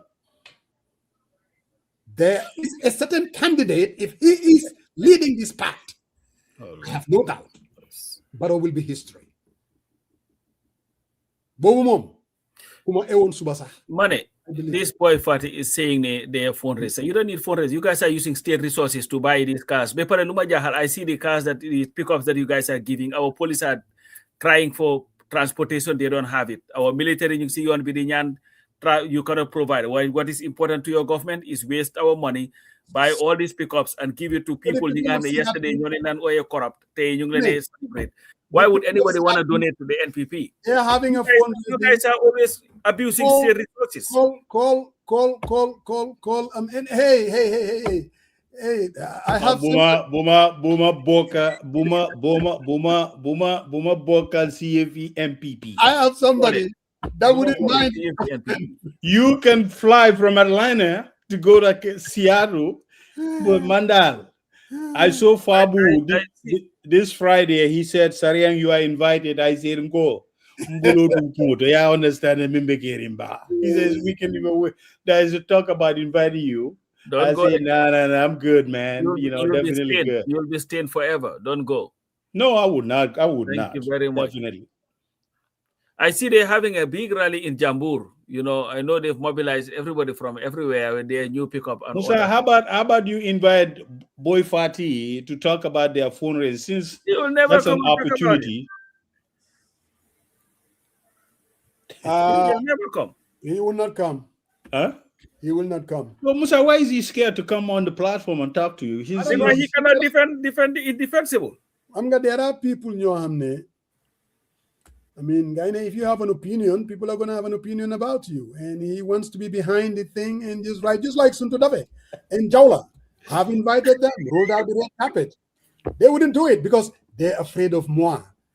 Suntu knows if he comes here face à face, I'll shred him into pieces. So instead, he said rules for his commentary and said Musa Jeng is lying. No, he's this, he's that, he's this, he's that. That's all he does. But it is what it is.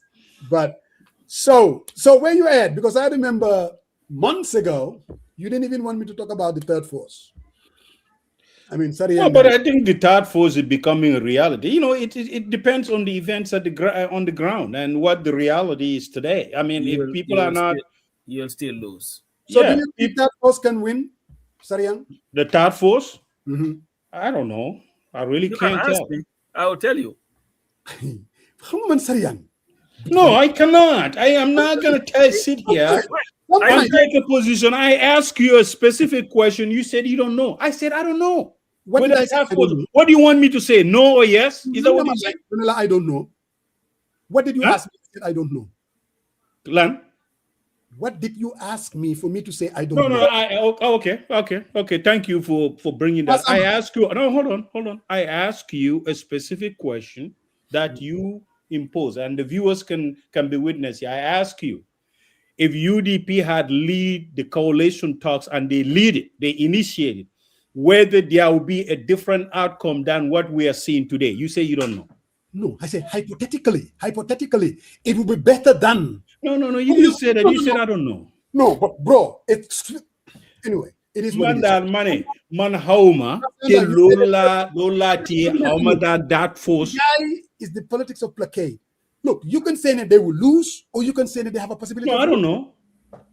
I don't know. I really don't know, and that's what I stand. Let me say this: a third force. Let me be very quite clear, man, Ragaluma.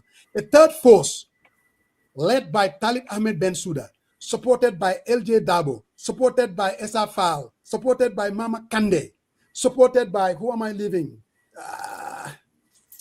Sobea Essa.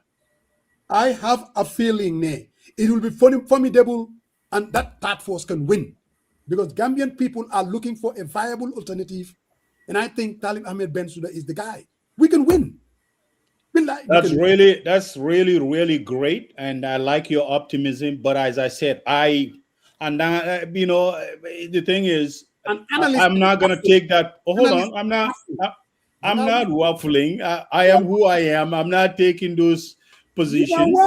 Let's see how that all worked out. I guess Suntu Dafe. But guys, bear in mind that there was a third force in 2011. UDP still got far more votes. Nope, UDP got 70%. This thing had 11%. 11%. So to answer Musa Jeng's question, a third force, Barrow will win. This man has no conscience. They would use our state resources to passer Halis be all over the place. The only way that he can be challenged would be you have one candidate, mano a mano, he will lose. Other than that, every time when I pray, whatever that third force is, let that third force peel as much vote from the current incumbent. That way they can lose. That's what my prayers is. Well, prayers alone ain't gonna do it. We're talking about prayers alone ain't gonna do it. Who is not gonna do it? Again, I define what my third force is. You can define all you want. No, Pasambata Maiwa, Buguma elected civil, they form a third force Bohamne. It's not reflection on the third force that I'm talking about. No, I'm talking about the one that you want. The one that you want. The one that you money.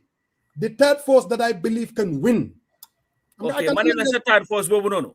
The third force that is what the Michael Mudanel. So your third force, Lahani, it doesn't matter what it looks like, right.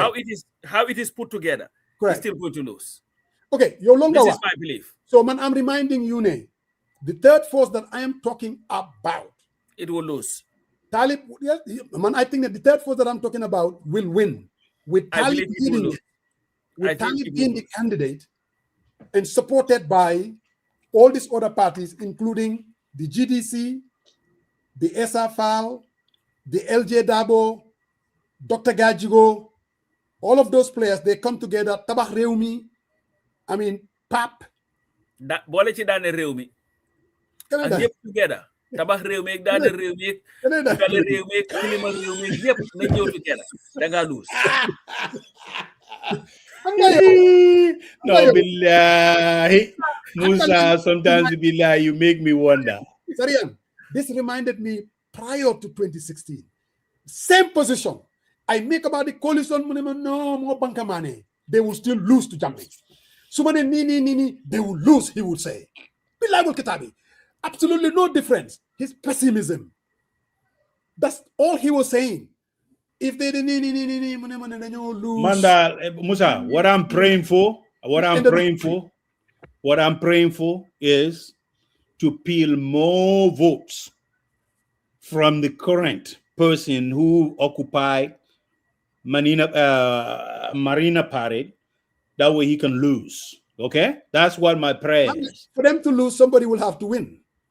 Yes, well, I mean, if they take much from him. So you don't want to come out and say the party that's going to win because you're a placate, waffle. Yeah, placate. Who cares? You can form anyone. You can use as much adjectives as you want.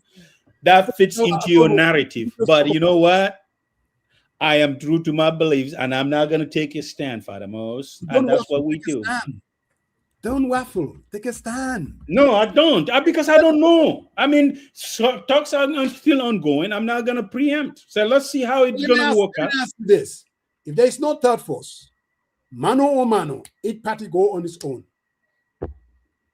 What's your take on that? Can any of the parties win? The what? The party goes, you said mano, each party? Each party go on its own. So how many parties do we have in the Gambia right now? No, I'm just asking you. No, I'm asking how many parties. These are common sense questions. How many parties? Do you really think that's going to help? I just want you No, but what I'm saying is it's not rocket science. If they all split. No, I'm asking you. If they split, each one goes individual. You think who is going to help as a chief strategist? It's going to help freaking Barrow, right? How about a task force led by Mama Kande? That task force led by Mama Kande cannot win. You want a straight answer? No. Task force led by Mama Kande Suntu at a winner. Do win. You see, politics is all about timing. Yeah, Musa, you are too fixated on this timing and all that, but also let's also look at the reality, though. I'm just saying, like each party, we got 22 parties. It's a simple majority. You think that's going to help anyone? The only person is going to help is Barrow. That's why we've always talked about the comprehensive option and the third world option. So money we can get into a situation because when you say individual party, task force, blah blah blah, then you confuse the masses. If you believe that they're going to pay the $1 million to contest, I can guarantee you, not a whole lot of them are going to pull that $1 million to contest. It's going to wither away. That 26 is going to amount to few parties that will actually muster the courage to go out there, invest the $1 million, and then incur the expenses that are needed to win an election. Not every party can do that. Motaman define what my comprehensive means. Because I told you I'm going to call you back. This guy, man, I don't know who he is. Waka Mbaya. I don't think he's been following this platform. He said me and Coach sounds like sounding surprisingly like pro MPP.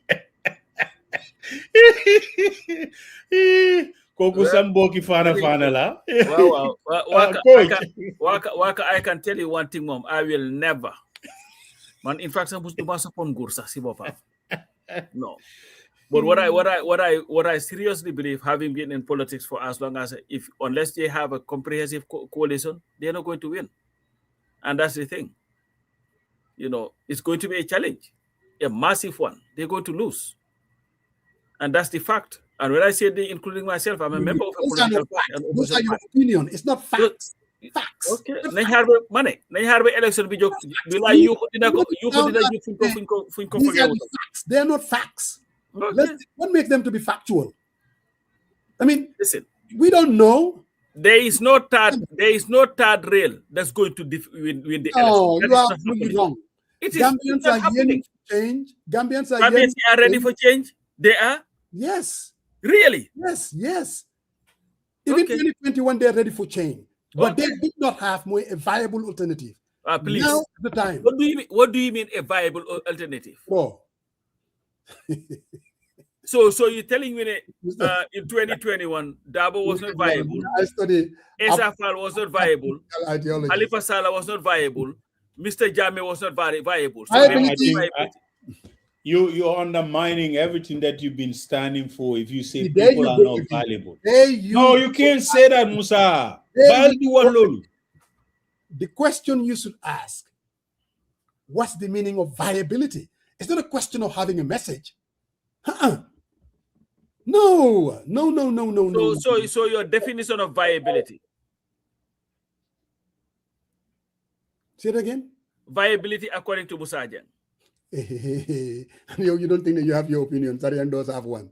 I'm telling you, 2026, the most viable candidate that can pose a real challenge against Barrow is Talib Ahmed Bensouda. But there are other people who believe I do believe that. No, different. And then there are people who believe that Ousainou is the most viable. You ask Nurane, LJ Dabo, if he is back, that really is the most viable. Absolutely. So it becomes a matter of opinion. It's a dime a dozen. Wow. But anyway, talking about that, something more important again, guys, we are really looking for people's donation towards making sure that the Solo Sending Foundation has a permanent home. His legacy will continue to be celebrated and so. So if you want to help, you can contact me on Facebook. Contact Mohammed Samate. You can contact Tukulor C. You can contact Fatima Sendeng. Is it Mohammed Sendeng or Mohammed Samate? Sendeng. And all these people. We owe you to him. Definitely he gave up his life, was brutally murdered by this regime because he stood up for what he believed and for the Gambian people. And lost his life. So without a doubt, Pasamba, to re-echo that, because clearly, Solo was one person that has always been part of this struggle. And he paid the ultimate price. And that has to mean something. Even here in America, if you bring the equation, the way they treat their own veterans. Again, if there is someone who paid the ultimate price and they're working on a project, I think all of us should really, not only be vocal, but to also support that. I think it's important. Because at the end of the day, I remember during the struggle, people would say, "Ne dangena wasting time. Gambia ni jaruñ ko. Ñene ñine so de tamit yaay ñaka sa bakkan rek."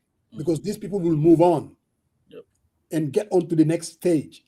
Well, at some point, fum jaar ñun tam ñu wane ne jaral nañu ko.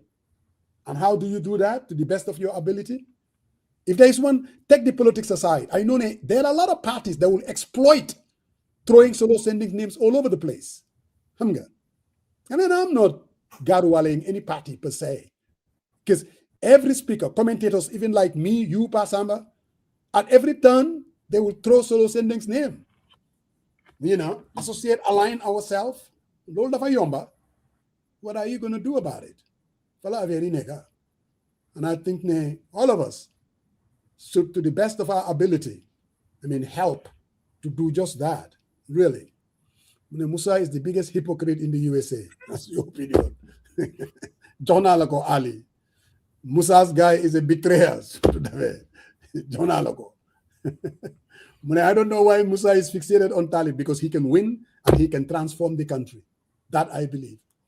You people are over-contradicting ourselves, he said, Jaula. If the margin of the UDP requires to win would be given by the coalition, why wouldn't UDP win if that margin are shifted to Talib or Isoko? No, look, I've seen Karamba Jaula made that argument, which is, to me, the only pathway for a UDP victory. Meaning, if there's a 3-horse race, the third rail would do so well, according to you, take a lot of votes away from NPP, and then your base and UDP will sneak in a win. That is the only pathway to victory, as far as I'm concerned, for UDP to win. That much I do. Pathamba, do you believe that? what I believe is what I said. No, I man. know Karamba believes that. I don't believe that. And I don't believe that your third rail is going to win. I believe in the absence of, So he said, of a comprehensive coalition. And I think even using 2016 sometimes as a yardstick or Gisngalu Mama candidate. Listen, 2016, I'm not them born on down APRC Bureau with the Asian voters card. Those voters card could have done this thing, business for them. So all I'm saying, more, you know, it's going to be a challenge. But swing politics has been always binary, Musa. And you guys, your group, you have a challenge because you have people telling you, oh, you know, same guy, he can still wait until 2031. You have the same nonsense that people were doing the 2026 elections. Oh, no. So suddenly Halifa Yange Sanil, or Yange Sanil Arababa. So they make it a binary choice. So for the third for Sibopam would have a much harder work than the UDP would or Adama Barrow. So to answer your question directly, LJ Dabo would definitely be a partner in this process. You can't do it without him. And I want to see UMC working directly with LJ Dabo. That I want to see. No doubt. Really. Yeah, because LJ Dabo, it will be difficult for LJ Dabo to form a coup. Because LJ Dabo Talib, you cannot come out of the UDP and then go back Nyange from coalition, because I think it will be very contradictory in itself. I could see. But Pasamba, 2026, take this to the bank. For me now, the race, the way I'm looking at it, is really beginning to be Bensouda against Barrow. I mean, I think that is the race now. But how do you take the UDP out of the equation? Look, I'm telling you my reading of it. I think you are reading it wrong. I think the politics has shifted. This is now down to Bensouda against Barrow. Fala affaire nega. And let's wait for separate polling. That's gonna come very soon. You know what I think you need? I think you need new glasses. I don't need. You've been yang jutal sa TV so you read from mechanic also. Bro, the political psychology has shifted. This race in 2026 is B against B, is Barrow against Bensouda. And if the race becomes Barrow against Bensouda, Barrow loses. Let me tell you this day, man, my thing, I would be so happy if Barrow is defeated by any coalition that does not include the APRC No Alliance. I would love for Barrow to be defeated. I don't think he should succeed himself. It's not good for our democracy. And I can see a third time for Barrow being a very dangerous thing for our democracy. Sibopam. I believe corruption is rife, and I believe they've shown demonstratively lack of the political will to fight any corruption in that country. And I think if they're elected into office, our democracy would be eroded. It's not going to happen overnight, but I can see the erosion of rights because they will be emboldened. This is why I don't believe anybody in Africa should serve for more than 2 terms. Left to me alone, 1 term is enough. Get the hell out of the way. Do whatever you want to do. We can build a house for you, to give you cars to drive, give you security to guard you. Just stay out of our state house. Then we bring somebody else. But Barrow should not definitely succeed himself. And I hope all opposition parties will see the urgency of our situation, because it's not about who is supposed to be a president, the next president, but how do we maintain our democracy to where it's not going to slide back. And for that to happen, the opposition must put Gambia first ahead of self and put their differences aside, maybe come together and do it one more time for the country. And hopefully this time around, we'll have what we desire. You already said it's not going to happen anyway. You said that months ago. No, but Musa, we saw what just happened. Said discussion. I'm saying 13 weeks, Bini. Well, I'm now. So, man, it's happened. Doesn't mean I'm telling you, man. I feel, at some point, those who aspire to lead us should also understand the urgency of our situation. Because definitely, I don't think anybody who loves the country would believe that voting for Barrow for a third term is going to help advance the socio-economic and political development of our country. It does not. This guy is only like an aspiration for running for a third term. It's not unfinished project. It's not anything if my party is too young. If I don't run, it's going to die. That's what he told us. So why must we give you a third term to maintain your party? No, Bobu Mom, there's total agreement. That is why we're looking for a solution towards it. I'm going to get you going. Of course, I mean, that's a given. We want this guy out. He has to be term limited through the voting. But how do you do that?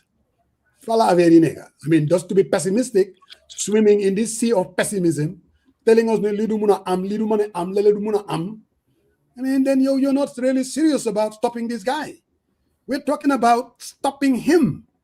So don't tell us what is not going to happen. Third force can defeat him.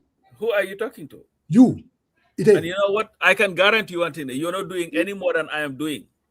I mean, it's not about what I'm doing or what you're doing. No. Your pessimism. My pessimism in this, you've now become partisan. Whatever. No, of course you are. So now you believe me. It's either has to be through your guy or it's no way.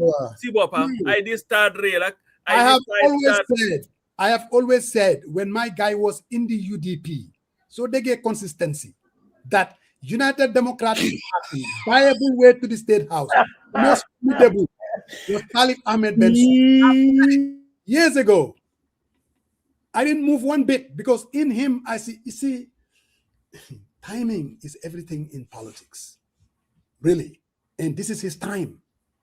You have to give them. You have to give the devil his due. The timing. So this is his time, and nobody. SFL will tell you this is time. LJ Dabo is tell you this is time. They can say whatever they want. So you got support. No.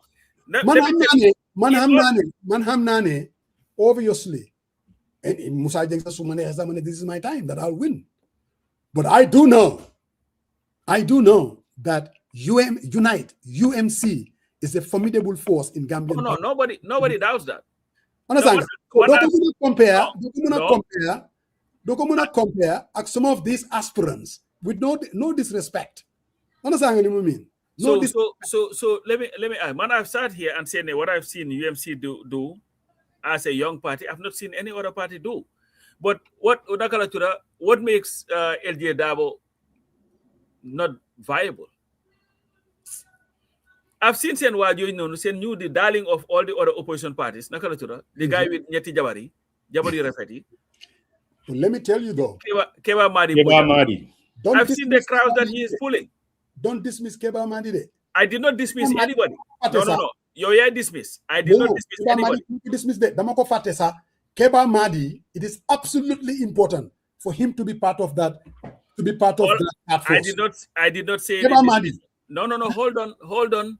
Bulaki Oye Vidaga jump on. I did not dismiss him. All I'm telling you, Moine, that guy with Nyeti Jabari, that's what he has. All right. Yeah. I've seen the crowd that he put. I sat here the other day and said, I've never seen.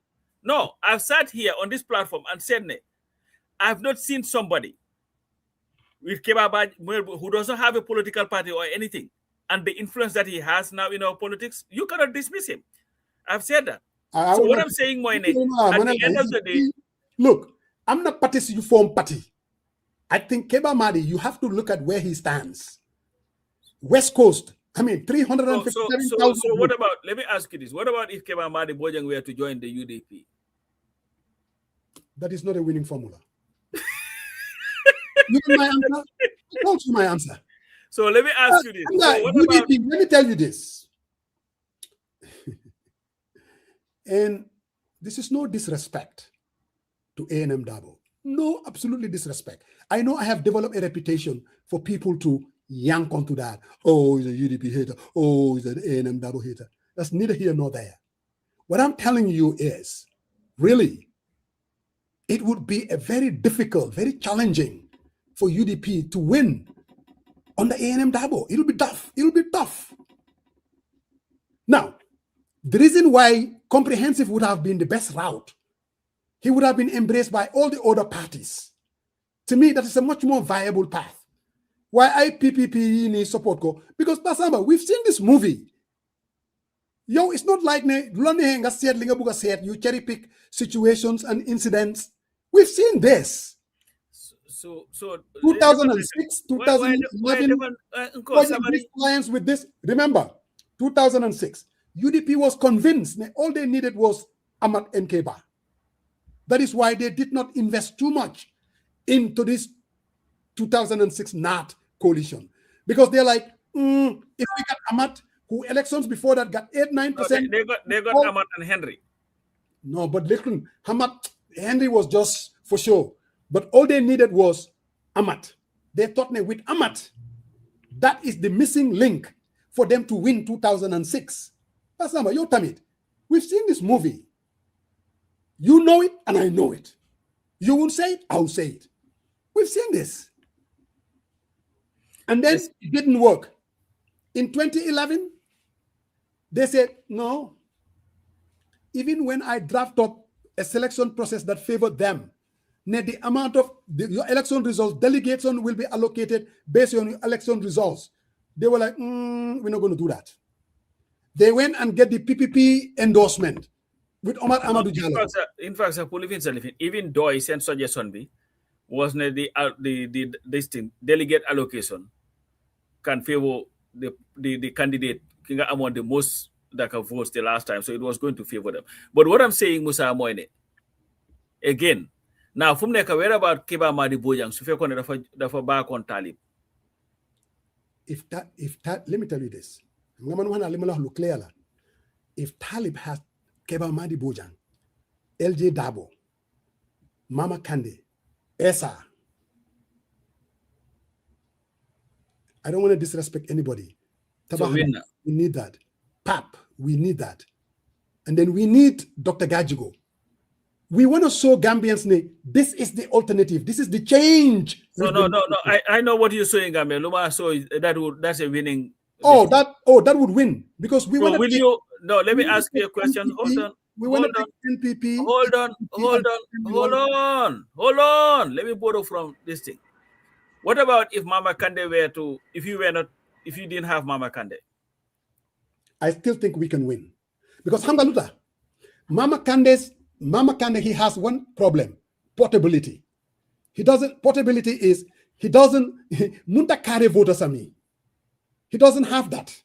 A candidate, let's say UDP, A&M Dabo has portability. Wherever he goes, his supporter base would go.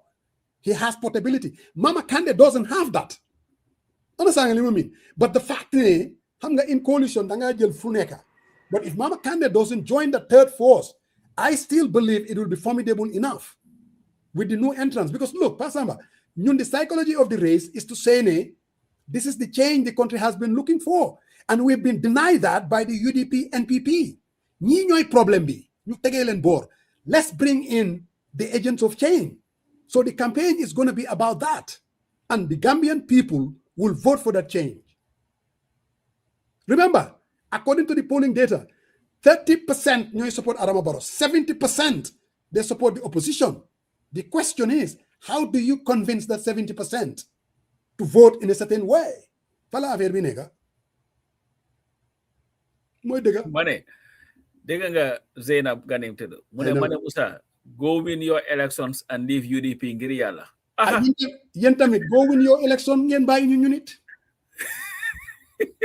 You go win. You come go win again, win again. Yep, then Sacha. Go win. Anyway, I think it's getting late now, Father Moose. Allah. I don't know what Allah has anything to do with this. And then Munuma Fate and Babu Karwada, thank you for reminding me of this. If we have Doi. No. You've excluded us from integrity. That. No, exclude Malin. And so at one point you called us here an afterthought. You know, you not doing your fat, no, you just need it. You know. So don't worry. But anyway, it's been a good one. I think you've been speaking the last 10 minutes. You've just been speaking bungums, and that for the record, I just want to bring that to the table. I've been quiet and listening to your rumbling like the big dog over here. He's been rumbling and mixing apples and oranges. So, but Faramos, with everything, I cannot keep up with you right now. I'm low energy. I need to go get my well-deserved lunch, and with that, I will let Fode Jawla, Suntu, and the rest of the folks give us our rating today, because they are saying, man, according to the cousins, they were like, man, today Musa, man, he's not on his mojo, and he's been rambling and being all over the place. I said, Remember "You now, guys damn right." you're talking about the cousins. No, you know, whatever. The cousins are always on your case, man. Look, Pasamba, Mm. Doi, if there's one thing that the Gambian electorate trust, is Doi. Credibility. Forget about, because again, this election is gonna be won by by the unaffiliated. If you're backed by Doi, that brings a lot to the table. And I would love to see very soon, and I mean very, very soon, we start seeing movements like that, starting with LJ, Keba Madi, and yes, I gotta take this call, guys. Sundu, but you didn't see what his polling is today, Sundu. I would love to hear from you. Musa, Zainab, since the beginning of the show, the man went off rails. So he was just rambling and all over the map, waffling like no one's business, Anyway, guys. Good. All right, man. All right, man.